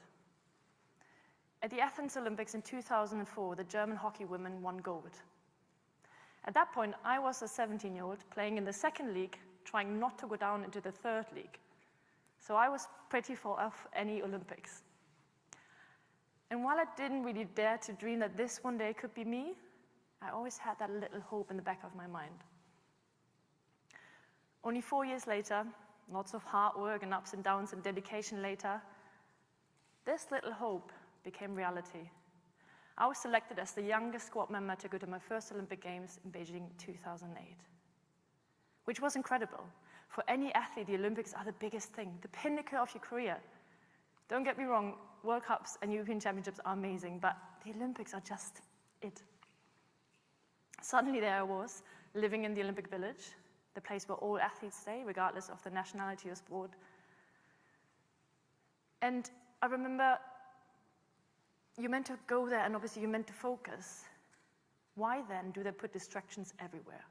I mean, it's ridiculous. The dining hall is the size of 12 football fields. It's got any cuisine you can think of, and is open 24/7. The first night in the village, I couldn't sleep simply because I was so amazed by the fact that I could get up in the middle of the night, go to the dining hall, and go to McDonald's or get 10 Snickers for free. Yes, there was McDonald's, and yes, everything is for free. I was a poor student back then. Because I was so young, I hadn't received the senior team funding yet. So my funding in the lead up to the Olympics was 75 euros per month. I guess some of you can imagine how amazing free food and drinks is then.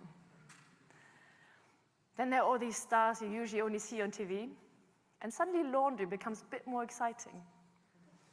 One night I had forgotten to drop off my dirty laundry, which I needed the next day, so I quickly got my dirty laundry bag on my back, rushed out of a building, and bumped into another group of athletes who were going the same way I had to go. So I joined them, and we started talking. They asked me questions. What do I do? What are our goals? And at some point, I asked them, what sport do you do? Oh, we play basketball. Cool, basketball, yeah, nice. Where are you from? USA. Oh, right. You're pretty good, right? Turns out I was speaking to Jason Kidd, and when I asked him that question, he said, he's pretty good, Kobe Bryant. He's all right, LeBron James. Sure. And the weird thing is, this pinch yourself moment is like the most normal thing in the world at the Olympics, because all athletes, no matter who you are, where you're from, what sport you do, are united. Another day, my friend and I tried to beat LeBron in the game hall and throwing baskets, which clearly didn't go so well. But at least I didn't have my dirty laundry on my back this time. And also, I think we should appreciate the photo quality of my BlackBerry in 2008. But back to the original reason why we went to the Olympics in the first place, to win a gold medal in hockey. To give you some context, we play 8 games in 12 days, 40 degrees, crazy humidity, and we constantly have to be at our absolute best to perform throughout the tournament. So it's a bit like exam season, where it all comes together and you have to be at your best. Only it's not just your mind exhausted, but your whole body too. The first step to winning a medal in hockey is reaching the semifinal. And after a tough group stage, we found ourselves in the semifinal against China. My job as a defender was to mark and simply put, make sure no one scores. Sadly, not that simple after all. Even though we had led twice, 1-0 and 2-1, the game suddenly took a turn. I was about to gain a golden line and my first big bang. Through my error, China scored the equalizer and went on to win the game. Our dream of gold, gone. Thanks to me, it felt. Have you ever had that moment where a situation plays over and over in your mind? Well, that was me. 0 sleep and just the constant rerun of a trailer I didn't even want to see in the first place. And when I thought things couldn't get any worse, they did. 48 hours later, we also lost the bronze medal game and became 4th. Now, becoming 4th at the Olympics, being the only team of 4 semifinalists that doesn't win a medal, is tough. And quite frankly, no one really cares if you become 4th or 12th. All that matters is, did you win a medal? We were so sad, devastated, crying, and luckily our friends and family were there to console us, but is there a right thing to say? One thing everyone said was, next time. Next time? That's in 4 years. 4 years. 4 years is an awfully long time, especially as you don't know, will I still be good enough to make the team again? Will the team actually qualify for the Olympics? And even if, will we make the semi-final again? Because that's a really hard thing to do. I didn't know the answers. No one did. But I knew that I wanted to find out. And while this experience was really painful, it helped me to look forward, to learn from it, and to use it as my fuel to get better, to work harder, constantly trying to improve so that if I ever get into this position again, I could do better. Fast forward 4 years to the London Olympics, lots of ups and downs later. We had grown as a team. We were ranked 3rd in the world, so we were a serious medal candidate. And I had grown as an individual, determined to do better this time around. The scene was set. The London Olympics were the most amazing games. The Olympic Village was beautiful. It actually still is. If you're ever in London, have a look. The venues were unreal. And I don't know how they did it, but the UK had 3 weeks of sunshine. Unfortunately for me and my team, I was about to gain another unwanted golden line. The margins between winning and losing at the Olympics are so small. To give you an example, in our last group game, depending on how many goals we scored, we could have played the semi-final, we could have played for 5th place or for 7th place. All depending on how many goals we scored in one game. That's how close it is. Now guess how many goals we scored? 0. Not 1. It was one of those days we could have played another hour, we wouldn't have scored. And bang, suddenly you play for 7th place instead of the semi-final chasing medals. And suddenly the most amazing Olympics have got a dark cloud over them. And suddenly people say, next time again. Another 4 years? Olympic athletes' whole identity is typically wrapped around being an athlete, which makes sense because in order to succeed, you need 100% attention. You have to sacrifice so much, time with your family, time with your friends. You miss all the parties. You take your mind and body to exhaustion, and it's your whole passion too. And while this is beautiful and the reason why athletes achieve extraordinary things, these experiences, these losses made me realize how important it is to have other things in life too. To give you balance, to help you understand what else I might be good at, what else I might enjoy, and where I want to get to. After the London Olympics, I accepted an exciting job and moved to Berlin. Not retiring from hockey, but shifting my focus for a few months, broadening my horizon. This shift made me grow as a person and therefore as a player. And soon I started the preparation for the next Olympics. Re-energized to finally reach our dream of winning an Olympic medal. A dream that had started 8 years ago. In Rio 2016, as the captain of a very different, very young and very inexperienced team, we made the semi-final again. And in the semi-final, we took it to shootouts, which is like penalties in football. And in shootouts, we were leading, so we had 1.5 feet in the final, which is a guaranteed medal. And then we lost in sudden death. We were devastated, and rightly so, because we were so close. But we had another chance. 48 hours later, we would play the bronze medal game. And luckily, 3 of us had been in Beijing in 2008 before and understood the importance of this. We had been there before. We had lost a bronze medal game before, and we knew we wouldn't do it again.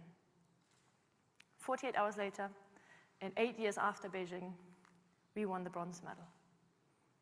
The first bronze medal ever for the Germany's women's team. Finally, all the hard work paid off, and finally I started to appreciate my golden lines rather than be annoyed by them. It's like the Japanese say, the natural cycle of growth, and I had come 360 from losing out in 2008, losing out in 2012, to winning an Olympic medal in 2016. Now this story could end here, and it did for many of my friends and teammates, but I decided to continue another 4 years. I saw potential in the team. Thanks to COVID, it ended up being 5 years. And again, we were a serious medal candidate for Tokyo. On the 27th of May this year, I received a phone call that changed my life. Selection day for the Olympic team. Selection day is the most nerve-wracking thing you can ever experience. You literally just sit at home and stare at your phone and wait for the national team coach to call you, anytime between 9 a.m. and 9:20. My phone rang at 9:17. The moment I picked up the phone and heard his voice, I knew this wasn't good news. And it wasn't. He had decided not to select me for the Olympics as the captain of the team with the experience of 3 Olympic Games. And while I would never just expect to be selected, this was a big shock for me, my teammates, and everyone around me. The reasons and the story behind it would fill a whole other TED Talk. So let's just say it was a big bang and possibly the biggest golden line I might ever have. After everything I had put into this for the last 15 years, the sacrifices I and the people around me had to make, or the love and the passion and the energy that had gone into it, my career was over in the blink of an eye because of the personal opinion of one individual. Now, there was no next time for me. I was devastated, sad, and incredibly frustrated. But luckily, one of my strengths is the ability to see the good, even in the bad. Alongside my hockey career, I had completed a bachelor's and an MBA. I worked in different corporates, and I had founded 2 startups. All of this giving me balance and energy, enabling me to succeed and to get back up after defeats. So while I did go through all the emotions of this big bang, I shifted my focus to the positives. Not only was I able to spend a lot of time with my newborn son, which I would have missed completely otherwise, and actually he's here today, but also had the chance to pursue other projects and grow my startup in a way that wouldn't have otherwise been possible. So what have my big bangs taught me? Whether we like it or not, bad times and failure will come. It's inevitable. So when you fail an exam, when you don't get the job you applied for, when something doesn't go the way you planned or wanted it, remember, it's just another golden line from which comes huge learnings and an opportunity to grow. Trust that each golden line will create a path that will take you to exactly where you're meant to be. It did for me. Thank you.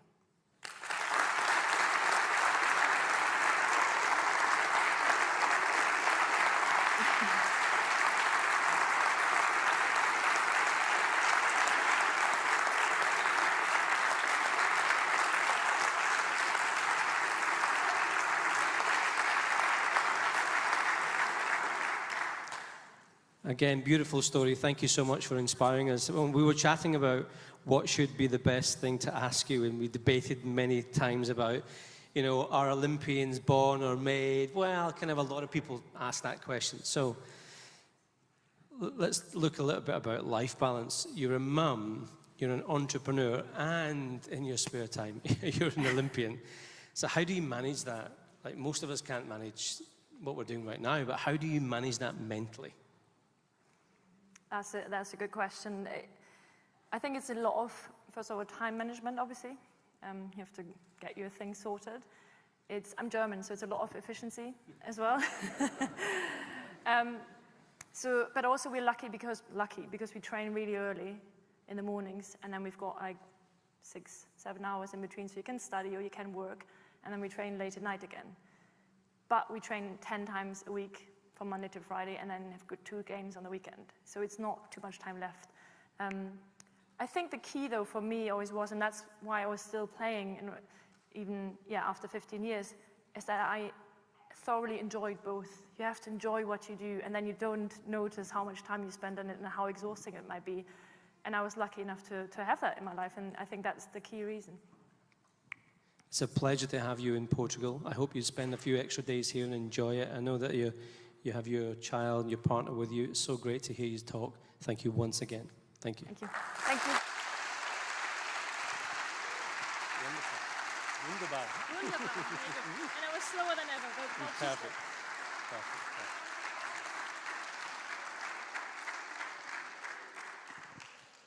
Okay, great, super. I really love the variety of the speakers. I mean, coming from completely different backgrounds, completely different experiences. I feel that this next speaker is going to be very dynamic. He lives in the UK, and what I recently found out was that my wife is from Liverpool. We live in near a town called Knowsley. He said it's one of the most deprived areas. I didn't know that. And they work with millions and millions of young people and helping them. So we have this new affinity that we didn't even know stuff about each other. He is a great character. He's Portuguese. I'd like to formally introduce you to Miguel Haddad. Works exclusively for non-profits around public policy, strategy, and philanthropy. I can't say the words. He currently works at the Ambition Institute in the UK, while a governor in a primary school in London, a director of orchestra in Sem Fronteiras in Portugal and Spain. Miguel has recently published important studies about child poverty and education recovery plans during COVID-19. Ladies and gentlemen, a huge welcome back and for Mr. Miguel. Thank you very much, Miguel. Nice to see you. Go ahead. Thank you.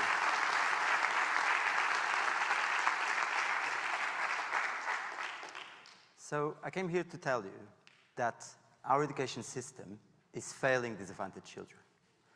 Our life outcomes are impacted by factors that are just outside of our control. Just think about the 258 million children in several parts of the world that are unable to go to school. Some say that talent has no borders, but none of us can choose the country in which we were born. What we can't also choose is any of the circumstances in which we grow up. Even for someone like me from a high-income country, I'm thinking about stuff like our gender, our ethnicity, perhaps a disability, and most definitely poverty. And I'm pretty sure I've never met anyone in the world who would choose to be born poor. I did go to a very good university, just like this one here in Lisbon. I always thought that going to university was due to my own merit. Someone made me believe this. However, going back to my time in my secondary school, I remember I had a colleague who used to work at McDonald's in the afternoon and evenings, whereas I had plenty of time to study just after school. She was usually tired, definitely really stressed, but back then, with those lenses, I just thought she was just like any other colleague who simply didn't have good grades.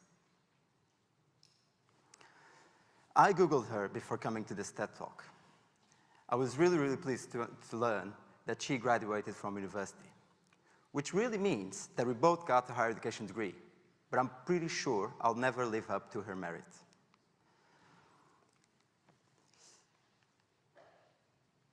The truth is, students from disadvantaged backgrounds face barriers that result in decreased academic achievement. I'm thinking about having less incentive to study, perhaps against working to help your family. They have less parental support for sure. They have less access to resources such as books or tech. And their hard life conditions it doesn't enable them to concentrate as well as we do. Less access to healthcare jeopardizes their chances to thrive or even to survive. I used to teach in this very same university. During that time, I have literally thousands of young, bright, and very ambitious students. However, at the same time, I was also working in this charity in Amadora, which is just outside of Lisbon. I remember I was tutoring this kid when he asked me, Miguel, why should I care about school? I was slightly puzzled by this question. I tried to convince him, well, if you go to school and have good grades, you might end up going to university, and then you can have a good payslip, and for sure then, you'll get a better life. His answer was sobering. Miguel, how many kids from this neighborhood do you know that go to the same university where I teach? You're actually the only person I ever knew in my entire life that went to university. I was mortified. And he went on. Our teachers tell us that there's no point in doing so. It would be more beneficial to perhaps have some training to be a hairdresser, if we're lucky enough, a plumber. Do you know what? He was right. Our social economical background is the biggest predictor of our academic achievement. Our mother's education levels are particularly relevant in this regard. We know that in Portugal, students from disadvantaged backgrounds are 2 years behind their peers in learning. 2 years behind. If you look at their mothers in primary school, you'll find out that 80% of the students' mothers in Portugal do not have a higher education degree. Statistically, this means that their children will have much less likelihood to excel at school. In its own turn, their own children will have less likelihood to excel at school as well, meaning that we are creating a cycle of intergenerational poverty that they might never escape from. But going back to my story, the bit that really, really puzzled me was when he said, my teacher tells me that there's no point in doing so. And I thought to myself, wow, when I was at school, all of my teachers would expect me to go to university. In fact, all of my childhood friends went to university. But now that I think about it a bit, I am white, I am male, and my state school university was just across the street from the only Ferrari stand in Lisbon. The big question we have here is, can we really, really blame his teacher? And let me tell you something about teaching. It is really, really, really, really, really hard. Can you imagine being thrown upon a classroom with 30 fanatic pupils? Now imagine doing so in a region where perhaps most people are really poor. The systemic disadvantage. Their parents perhaps have 2, 3 jobs. They have anxiety induced by poverty. They live in overcrowded houses, and they might feel hunger. And yes, this is something that happens right here in Portugal and in Lisbon. In Portugal, there are loads of children who live in overcrowded houses. We have 850,000 children in Portugal under the age of 12. 26,000 of them do not have enough money to buy food whenever they want. If you look at how they live, you'll find out that in Lisbon, 1 in every 6 children lives in an overcrowded house. If you drive further south to Lateral, you'll find out that 1 in every 3 children lives in an overcrowded house. Now, these were the houses, and these were the parents we sent our children home to. I'm sure you all know, you all remember early 2020 and 2021, when we had 2 general lockdowns. Children were sent to school to be homeschooled by their parents, who were juggling between their jobs and their children at home. I guess some people around here can remember that. As well as you students. I mean, how hard did you find it to try to learn through a screen? It is absolutely not the same thing. And this is quite a big bang. The good thing is that I guess society finally realized how important teachers are and how important teachers really are to give every child a great education. Now, the issue here is really, really the pandemic. We've learned that during school closures, all children in average were 2 months behind in learning. If you go and look in England, you'll find out that those from most disadvantaged backgrounds are 7 months behind. In the Netherlands, they did a really good study where they looked at 350,000 exams before and after the pandemic, and they realized that pupils did no learning, almost, during lockdown. And if you're born in a household where your parents have less education, you're 60% more likely to have suffer from learning loss. This is a proper Big Bang. But I also guess that this is a very good proof that face-to-face teaching and teachers are here to stay. I remember many people thought, well, now you can learn everything on YouTube. Yeah, that's fine for some people, but the attainment gap is really, really crushing. The truth is, the quality of an education system will never surpass the quality of its teachers. It does make sense, right? It's like in a restaurant, perhaps. The quality of a restaurant will never surpass the quality of its chef. Same with an hospital. It will always have to do with the quality of their doctors and nurses. So I think this kind of makes sense. Now, big Q is, we had always knew that teachers are the single best tool we have to improve life outcomes for children and especially for those from disadvantaged backgrounds. We know that teachers are 2 to 3 times more important in raising the attainment than any other school-level factor. We also know that if you have access to a great teacher in the system, you will learn in 6 months what an average teacher will take a year to teach. If you're unlucky and get one of the worst teachers, the same learning will take you 2 years. The big problem is, in areas of the highest deprivation, you won't really get access to great teachers that often. It's really harder to recruit them. It's also harder to retain them in the profession. And really, really hard them to be effective teachers when students are not engaged. There was a really, really important paper by Raz Shetty, Friedman, and Rockoff. These are guys from Harvard and Columbia University. They looked at over 1 million records for tax and school for children. They've realized that the quality of teaching was a really, really important tool to help them get better incomes when they grew up. This means that teaching is a really, really good tool to help us break the cycle of intergenerational poverty. If you get a good teacher in a classroom full of deprived young children, that good teacher will help them get a good payslip. Now, I guess you're all wondering, great, Miguel, but how do we really get good teachers? The big problem is that there's no silver bullets. It's really, really hard to get simple answers to very, very complex problems. And this is one of the cases. However, there are some good clues we can think about. The first line of thought is that, well, we could try to recruit the very best to the teaching profession. Some countries seem to got this right. I'm thinking about Finland, South Korea, or Singapore. They're able to recruit their teachers from the top graduates of universities, which sounds pretty good. But I'm not sure if it is enough. Again, there is no simple solutions to complex problems. But we know that great teaching requires passion, hard work, as well as commitment, development, and expertise. That's why I firmly believe that professional development for teachers could be a great tool to help support children.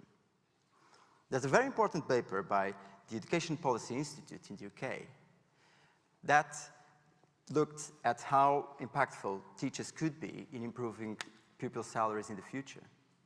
They realized if we helped every teacher in professional development and gave them 35 hours per year of training, they will help their children achieve better lifelong earnings. The impact of this would be something as big as £61 billion in the UK if we roll this out for 10 years. That means it is a return on investment of almost 19 times the cost, which sounds like a very, very and pretty good deal for me. The thing is, the time to act is really now. If you think about all those children who stayed at home to learn, will know that their lifelong income and their life experiences will be impacted for many years to come. On average, each year you go to school will equal to 10% more in your earnings throughout your lifetime. However, because we've closed schools for a while now, that means that those children will earn less when they grow up. Right here in Portugal, just during the first lockdown, there was a very important paper by the OECD who realized that all the income that was lost was equivalent to 212 billion euros of GDP. That's almost a year without nothing happened. Someone's background should not determine their aspirations in life, but unfortunately they do, and they will continue doing it during lockdowns.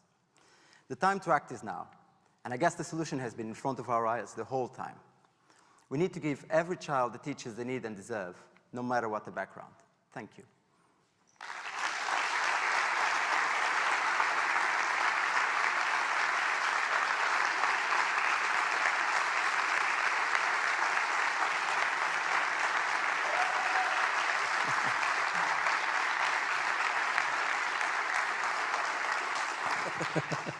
That's great. Thank you so much, Miguel. I was thinking as we were working out your speech that, you know, I was kicked out of school at 15. They hated me and I hated them. I wish I had a teacher that would have inspired me or just asked the right questions. And we were laughing because my wife's maiden name is Rutherford, and the only teacher that inspired me was Mrs. Rutherford. So you never know where these things come from. We've been talking about a question, what would be good for you, is you talk about all these different things and you have such a great impact of young people's lives. What should we do now? What should we look at the room? The room is actually full of educated, brilliant minds. What should we do now? How can we make a difference? Well, the answer is simple. Become a teacher, and a good one. That could change your life. That could have changed your life even more if you think about it. There's big problems with teachers right now.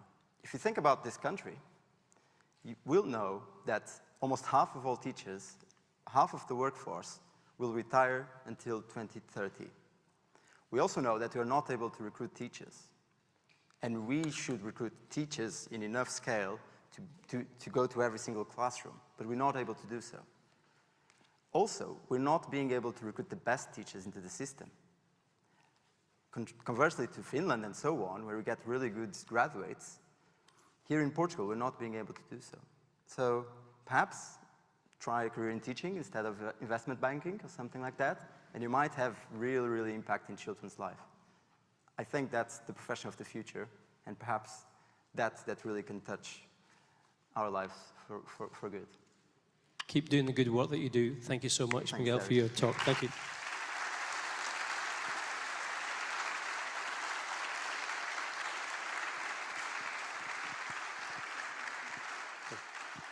Well done, fantastic, well done, perfect.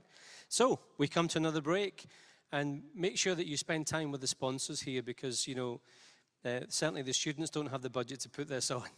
The sponsors that have helped, I'm actually going to feature and thank the sponsors just after our last speech today also.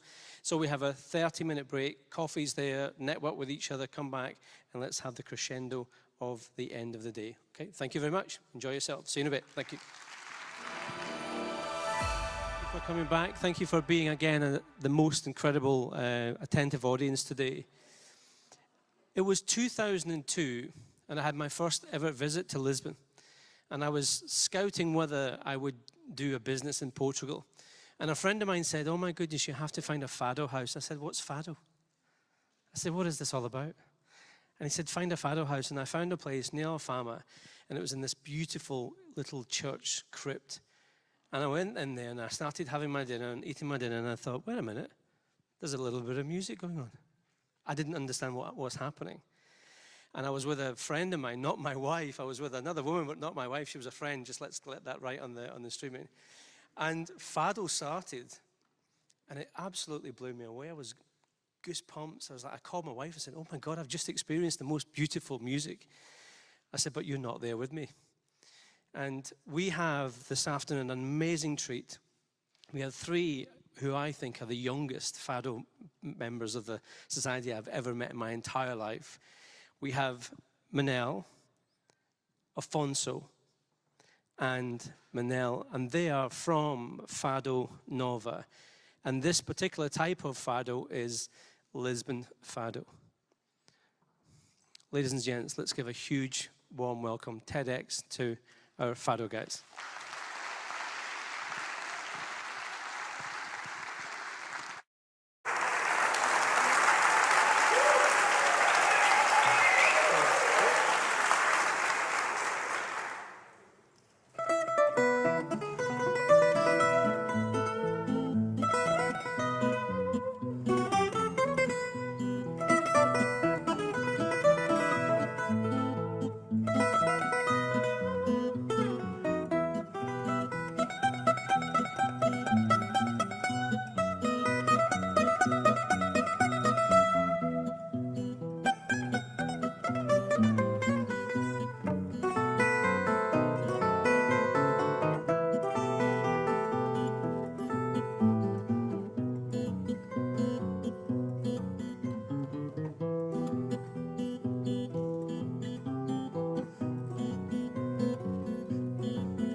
Hello everyone, it's a pleasure to be here.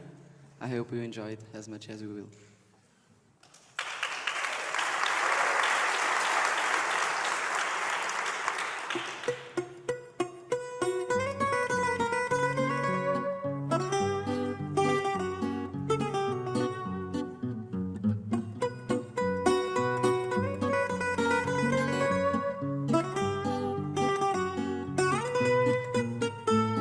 Põe as tuas argolas nas orelhas, calça a chinela e leva meia branca. Sobre o cabelo põe rosas vermelhas e vamos à corrida à Vila Franca. Sobre o cabelo põe rosas vermelhas e vamos à corrida à Vila Franca. Hás de ir a trajar bem para dar nas vistas e dizer mal de ti que ninguém pense. Quero que saibam todos os fadistas que a mais bela fadista me pertence. Quero que saibam todos os fadistas que a mais bela fadista me pertence. Quando a praça estiver toda a cunha, que vamos amargar, ninguém o nega. E depois, quando tocar para o boi à unha, eu quero te oferecer a melhor pega. E depois, quando tocar para o boi à unha, eu quero te oferecer a melhor pega. Vamos depois cear fora de portas, onde a minha guitarra vai dar brado. E ali de madrugada, a horas mortas, tu vais mostrar saber. Tu vais mostrar saber cantar o fado. E ali de madrugada, a horas mortas, tu vais mostrar saber cantar o fado.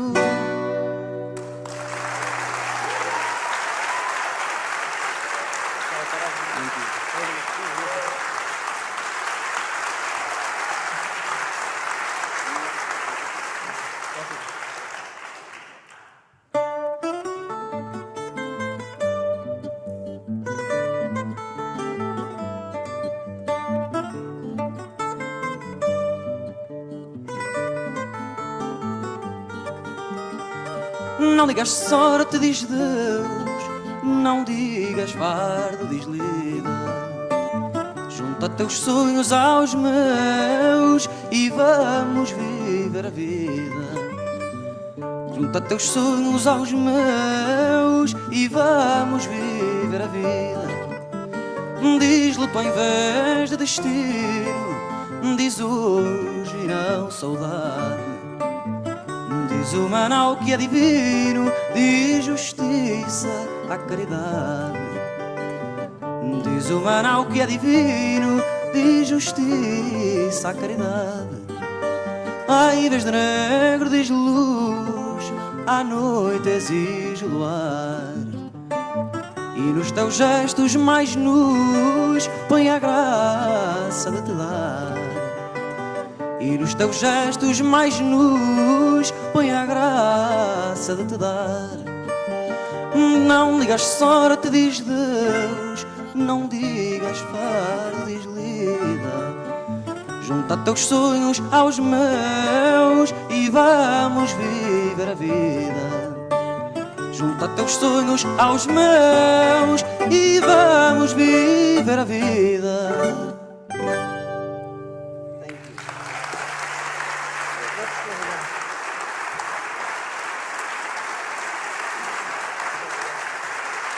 Thank you very much.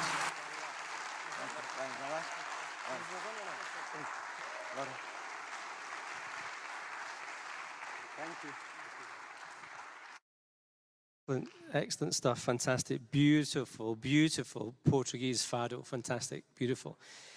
So if I could just put the slides back up here for a second. So while we change the stage, let's remind ourselves about a little bit of what's been going on for these last couple of hours. So let's see. Have you enjoyed yourself today?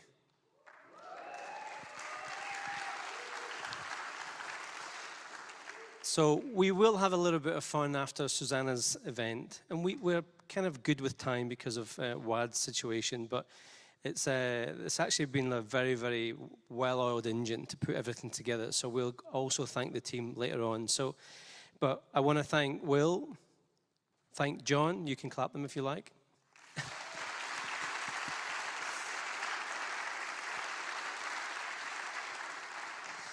Mr. Nuno.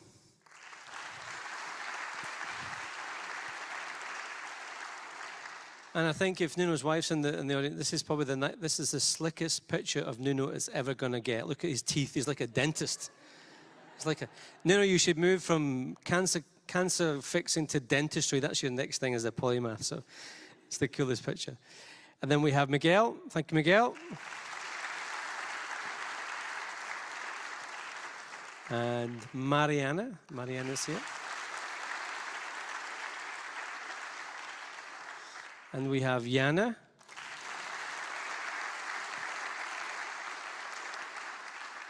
And I'll come back to Susanna as our last speaker. So I wanted to make a special thank you and congratulations for our sponsors. As we said before, that sponsorship in these events are so important because nothing can happen from everything from actually the manic buying of the polystyrene to the tech, to the food, to the everything. So the sponsors are really important. I'm also a sponsor myself. I was happy to help and sponsor the organization. I'm going to feature just 2 main sponsors just for now, which is the main sponsors. Corinthia Hotel. Corinthia people, are you here? Okay, super. So the Corinthia have been hosting all of our teams. So Roderick is a friend of mine. He's a GM for the whole Corinthia group. I said, hey, can you help us out? You know, we need the rooms for the guys. They're doing a room for us tonight, the meal for us tonight. They've been absolutely superb. They're really, really good. It's almost like a 6-star hotel that they are. So the Corinthia have almost like one aim is to create happiness. This concierge levels are phenomenal. So I'd like us to just appreciate one of the main sponsors, Corinthia. Please give them a huge congratulations.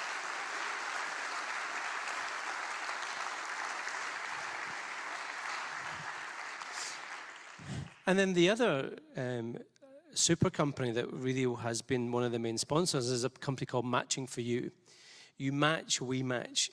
And Antonio Afonso here is the founder of Matching for You. Him and I have been business partners in another business for a long time, maybe over 10 years. We met actually one of the first times in Liverpool when I was living in the UK. Their purpose is to also create happiness. So it's a beautiful link between Corinthia and Matching for You, because Matching for You match jobs for life. They match employers with jobs and students and have great partnerships with universities.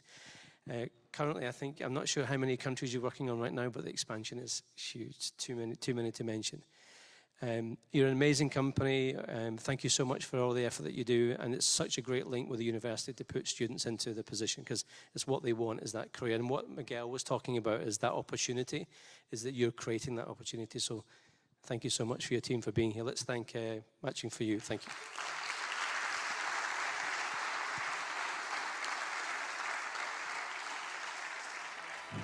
So we have a number of other sponsors that are really good. And what we'll do is we'll get all of the sponsors up to the stage that are here at the end. So, but let's move into our final presentation. So delighted that Susanna could make it. She lives in the UK, and we had a little COVID challenge, but she battled through, and everything's fine, and she made it. And in fact, she is Portuguese. She's from Lisbon. But let me read you her bio out. So, our final speaker for the day. Susanna Suarez combines design and scientific research to construct alternative realities that can help mitigate the environmental crisis by increasing public awareness and engagement and motivating action towards sustainable living. Recently, Susanna has been exploring food systems by designing plans for extreme weather conditions or 3D printing an insect-based diet. I give it to you, ladies and gentlemen. Please have a huge TEDxNOVA final round of applause for our ultimate speaker of the day, Susanna Suarez. Grazie.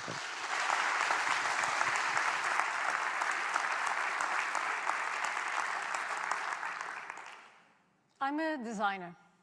I always love making and fixing things. No wonder I'm the one doing the DIY at home.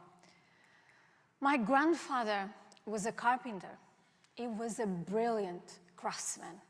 And I used to spend hours observing him and helping him in his craft. So I think that's why I became a designer. That's one of the main reasons. And after I graduated, 20 years ago, I went to work for glass and ceramic industries and designing furniture, and it was all very exciting until one day I asked myself, does the world need another vase, another chair? How can I use my design skills in a more meaningful way? So I shifted the focus of design from making finite goods that would end up in landfill to combine design and scientific research to ask questions. to engage the public in challenging topics, to frame alternative realities and futures that could help to mitigate the current environmental crisis. Now, if you want to make a stamp on sustainability, you need to look into food production and consumption systems. And why? Because they account for 1/4 of all greenhouse gases emissions. That is significant. So I'm going to take you on a journey about reimagining future food systems through design and science. One that talks about alternative protein and designing crops for extreme weather conditions.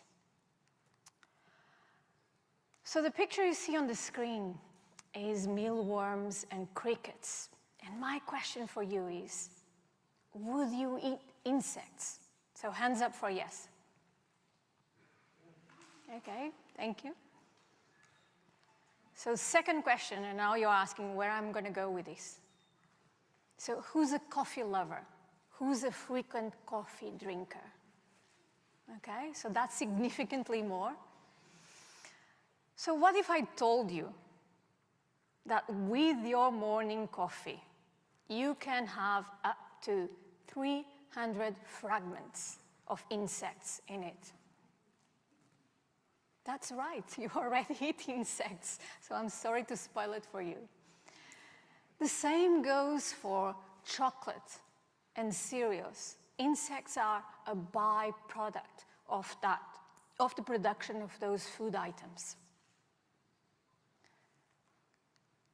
So, why eating insects?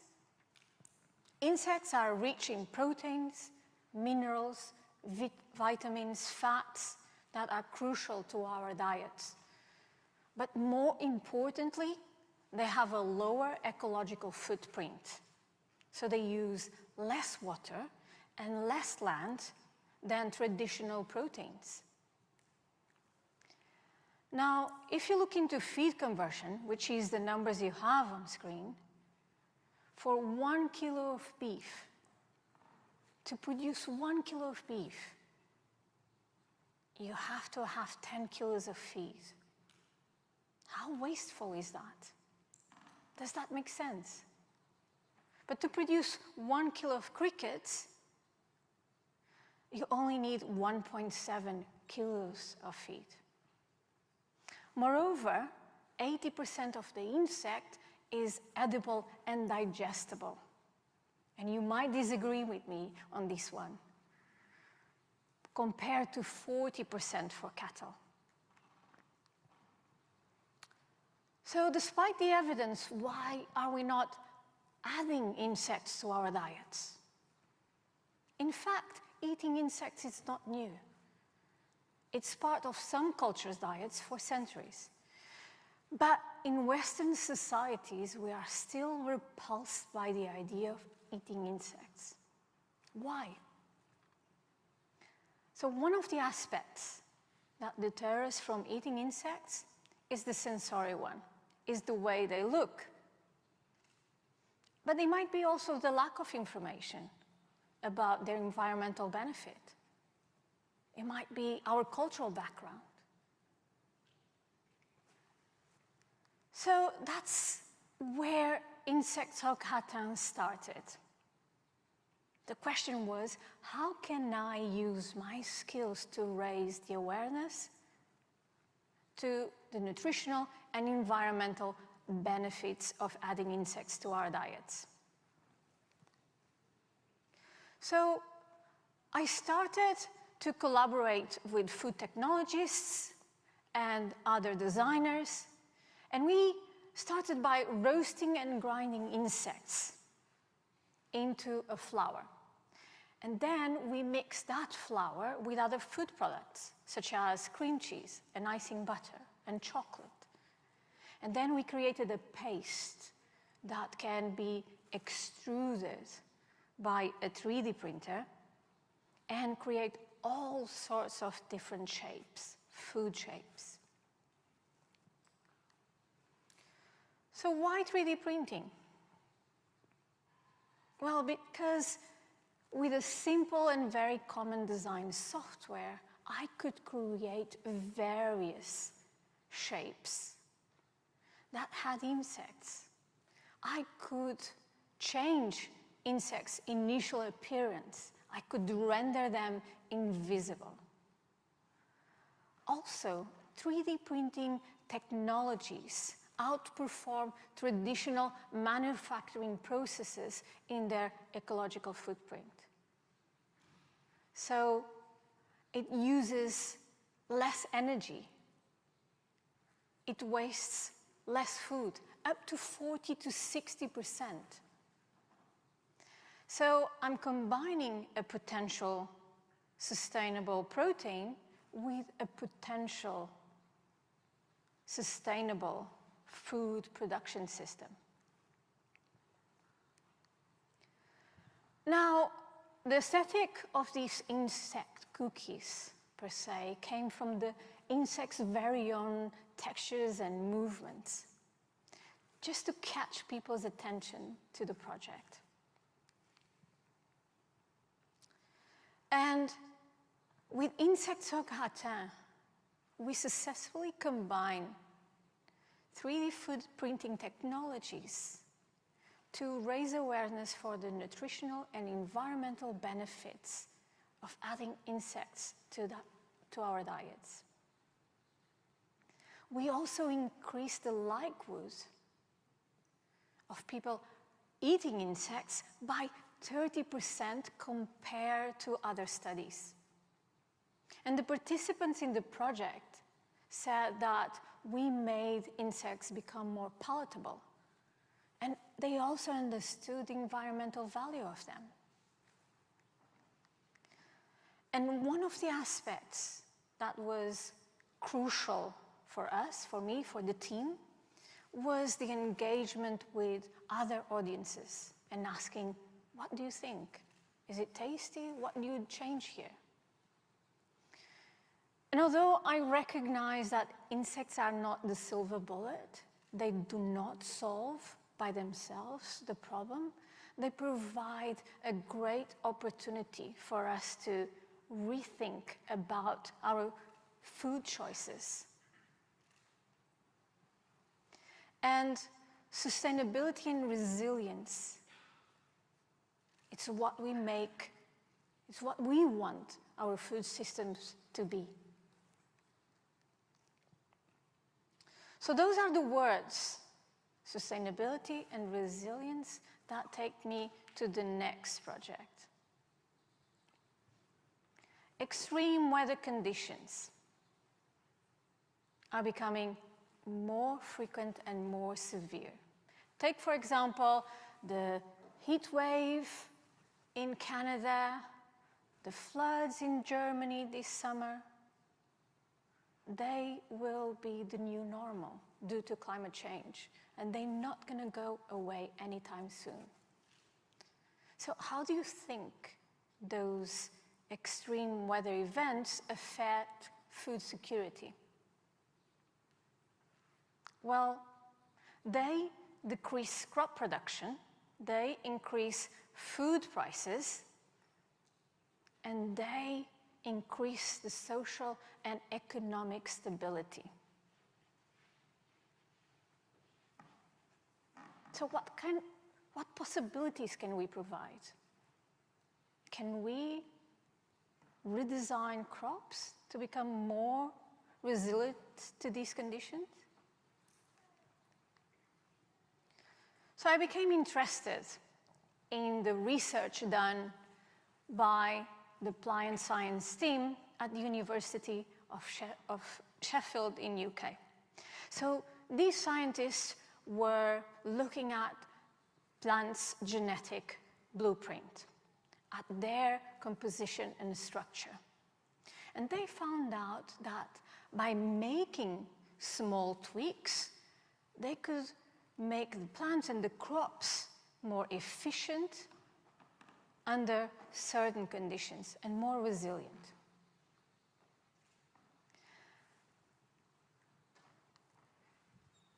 So by that collaboration, I developed the project Upflands. It comprises of 4 plant archetype illustrations that have specific features that make them more resilient to certain conditions. So the first one, the one that looks like a cactus, has unique sponge features that absorb water. The white flower reflects sunlight, regulating warmer temperatures around it. The leaf lace, it's inspired by duckweed, which thrives on water. And the last one, it's a crop that was designed and modified to be more resilient in higher CO2 levels. So eventually we also did and generated a digital tool in which people could learn more about the science and the project in detail. And this takes me to my very first question. How can I use my design skills to mitigate the environmental crisis? What if I provide a new eating experience about eating insects? What if I redesign crops that are more resilient to extreme weather conditions? Balancing out social and economic stability. I'm going to finalize my talk with a quote that talks about my and other designers' approach to design, which is called speculative design. So this approach to design has the opportunity to imagine and explore possibilities that contribute to the scientific knowledge, that raise awareness for challenging topics, and that ultimately motivate people into action.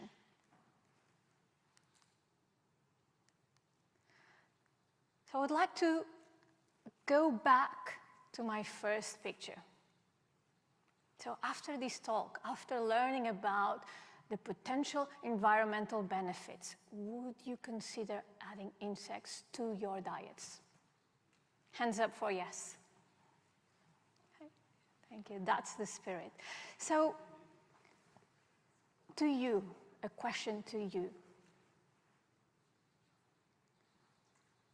How can you use your skills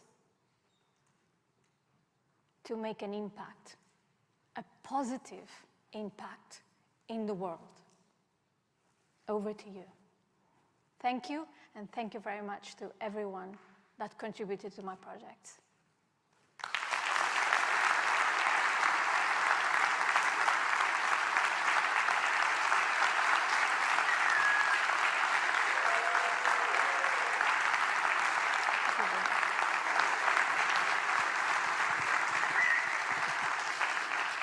Thank you, Susanna. So a really light and simple question at the end.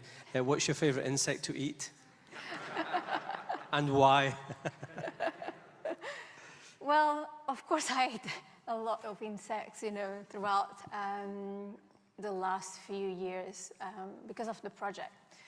So there is one specific one that I liked, and they are called silkworm larvae. And they are considered a delicacy in Japan. And they are a big, juicy larvae. And they taste delicious, I assure you. But, I mean, I do prefer when you mix insects with other food products. They have a really high fat content. So they can be, in terms of if you eat them like whole and like that, I mean, that's the principle of cooking. We don't present people with, a pig's head, right? We transform that, we also with our eyes. Okay? So it's more about, giving a possibility. You can add this, you can complement your diet with insects, but look at the environmental benefits that this has. Our food choices have a massive impact in the environmental crisis. And you can make the right choices to change the future. It's great to see an artist and a scientist together. Thank you. Thank you. Amazing. Well done. Thank you.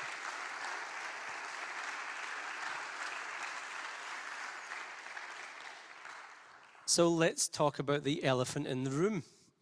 So we have a missing speaker today who is called Wad. And we had many, many hours of Wad preparing her presentation, talking about what she was going to do and how she was going to make an impact.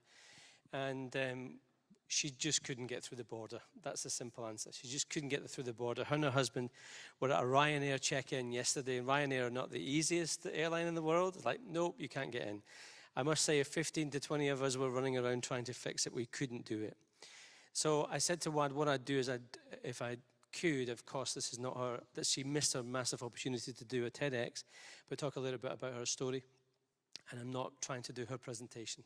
I tell you that for nothing, because I don't think I could handle the emotion through the presentation. So if you've not heard of her, she actually has a film which we will send out to the attendees afterwards.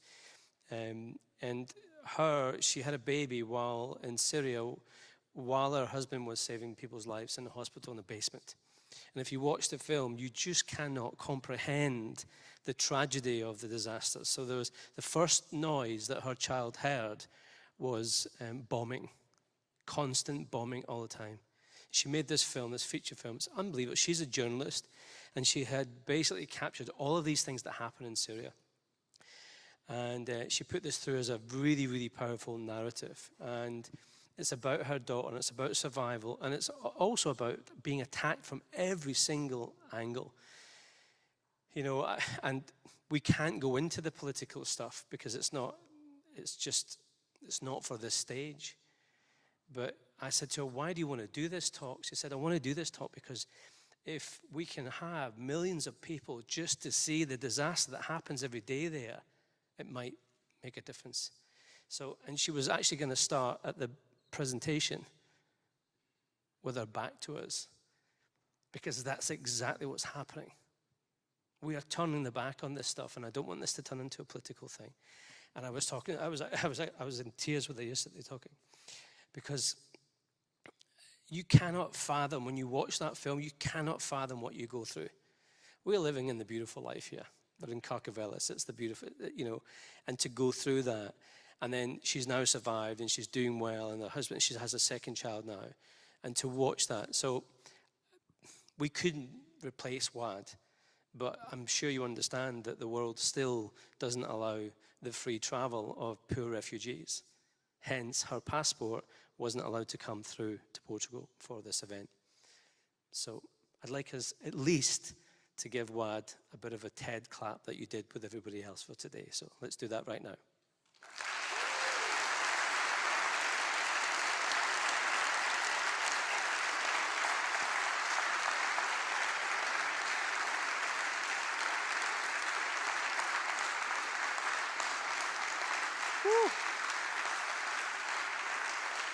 All righty, thank you. So let's wrap the day up in a very nice motivational way. So can we have all the speakers on the stage, please? All the speakers come up to the stage. I'm going to be the only one that's not wearing my mask, by the way, so I'm going to handle the social distancing thing. So all the speakers come up. I would also love the sponsors also to come up, so please come up. And I would also like all of the NOVA team. I know you're hiding, you're downstairs, you're working, you're wherever. So all speakers, all sponsors, and all of the NOVA team, please come up to the stage. You can use the steps here. Don't be afraid. Everybody's going to be on the stage at one point. We have 8 part of the faculty that are going to take one of the letters and put it onto the front of the stage for me to wrap it up. This isn't the end of the day. We actually have an alumni beer party at the Alumni Lounge across the road, but if you see what goes on behind the scenes to make something like this happen, you would never take it on. You would never do it. And everything that went wrong, went wrong. And the fact that it happened and it worked out is brilliant. So I'm gonna give credit on the screen to the people that actually made it all happen. So again, speakers, if you just stand forward to the front so we can see you, just behind the Nova, TEDxNOVA name, so we can see you. So speakers, just line up on the front there. Come on, Dr. John. Look, you've already bought yourself a T-shirt there, John. What's going on? It's part of the family. Okay. So speakers, line up. Take a bow.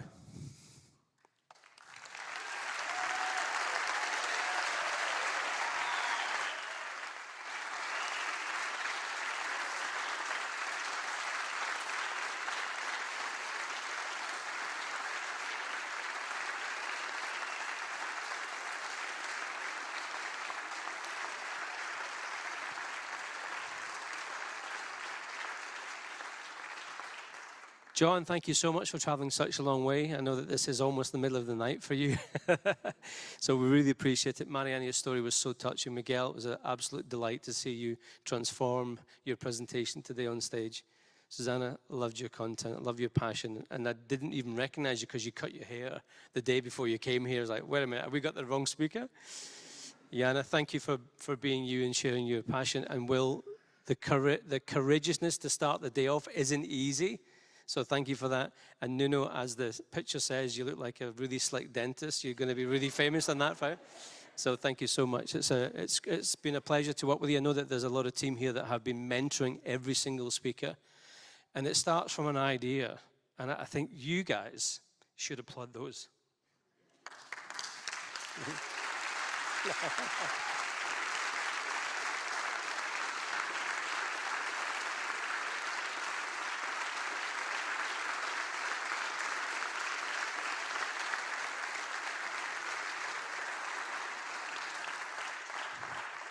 So let's thank our Fado guys. Come on, guys, get in front of there. It's not every day you get to be involved in a TEDx thing, so get the back here, okay?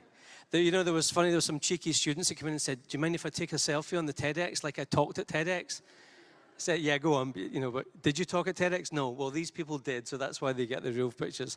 So again, round of applause for our Fado, Nova Fado.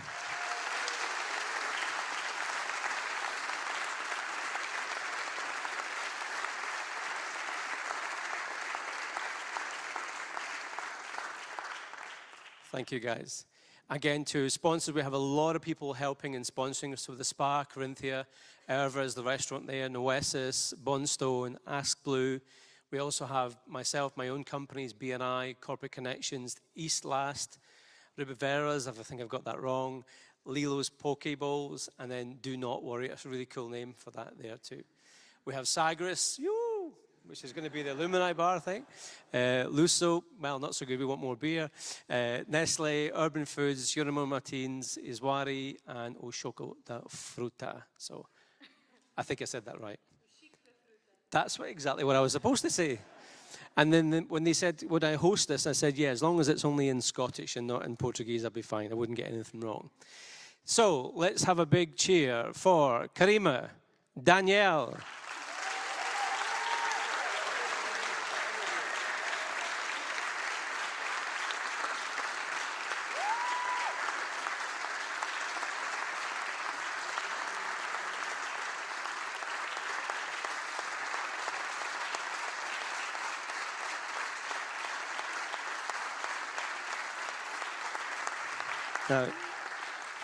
Now I know that Giorgio's girlfriend's in the room. I've been calling him Gorgeous Giorgio for the last 3 or 4 weeks. So we have Giorgio, we have Lucas, we have Matilda's.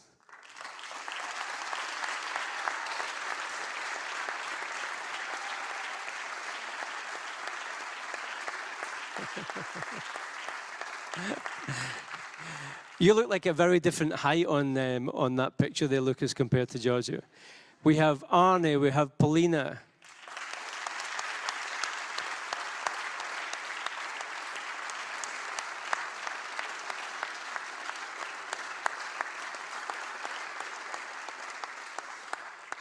do not be afraid to take your moment. You are doing degrees or masters, and this is your part-time position. I was asked to help, I did my best, but you've put all of this work together, so you really deserve every single part of this. It's a massive team. Normal University, I've used them before, the marketing group, they're brilliant. The students here are brilliant. Roberta, Felix, Rita.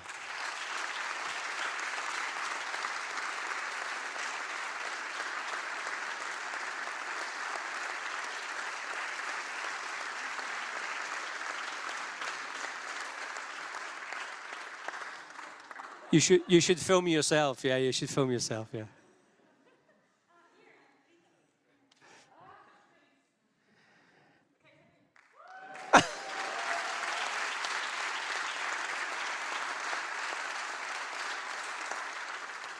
Okay, and then we have another Rita, and then we have Emma also.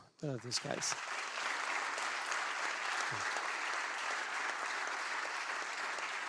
Okay, I think we have Daniel, we have Sarah and Carolina. I think I did that before, right? No. Have we done that before? Oh, no, yeah. Daniel, Sarah, and Carolina. Ah. Such a big team. Okay, Marta and David, or David.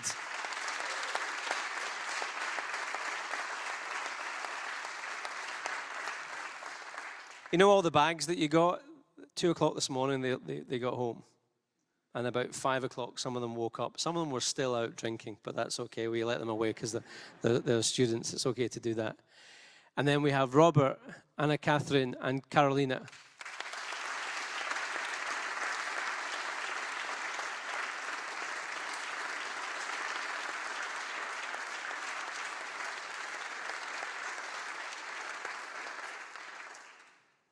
Cool. And then Matilda and João de Arroio Gomes.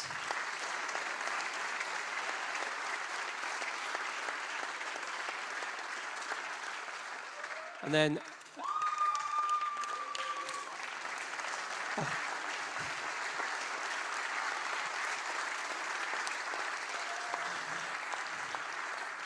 no, hold on a minute. Was that Angela's mother in the room? Was that your Did you give your mother a free ticket for this gig? Congratulations. We had a slight technical hitch yesterday. Wasn't easy. And Angela was in there, so fantastic. And Yannick, so thank you so much. Andrea and Mathilde.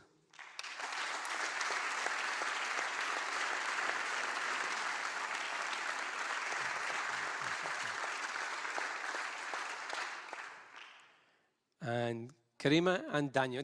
He's a popular guy, right? He gets everywhere, eh? But you've done that one already, okay. Brilliant. So the last thing, I think I'm going to hand over to you just to finish off. But so the Alumni Bar, the Alumni Lounge actually, is literally across. You can see it when you go out. It's at the top. So it's a beautiful view, vista of the beach. We're really well on time. It's going well.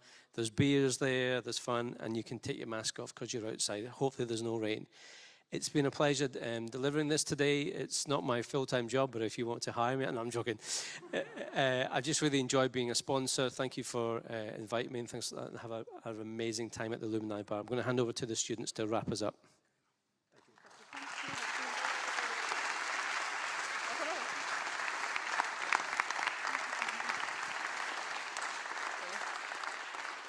Hey guys, so I'm one of the lead organizer, and I'm super happy that we have an amazing team. We have 28 students. They did an amazing job. They worked really 24/7, and I'm really proud to have them. So they're really amazing. Thank you so much, guys.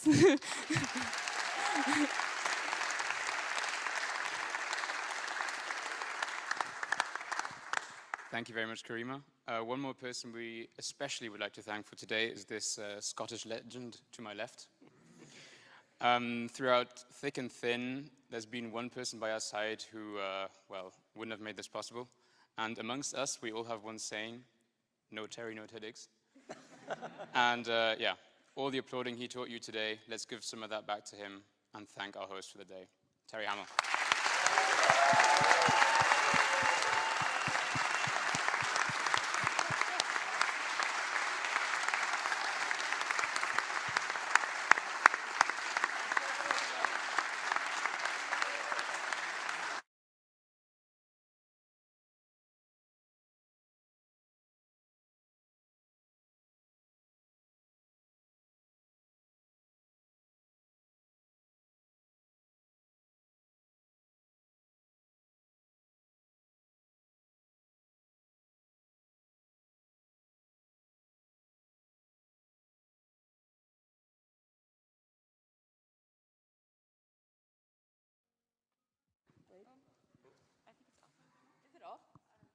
Hello. No. Hello. Yeah, we bought an amazing champagne bottle for you. So I think you will like it. I'm not sharing it, but I like it. Thank you so much.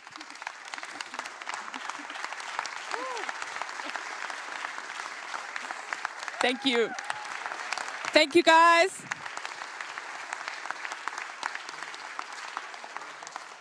let's go to the Lumini. Enjoy the day. Thank you so much. Well done. We did it. We did it. Woo!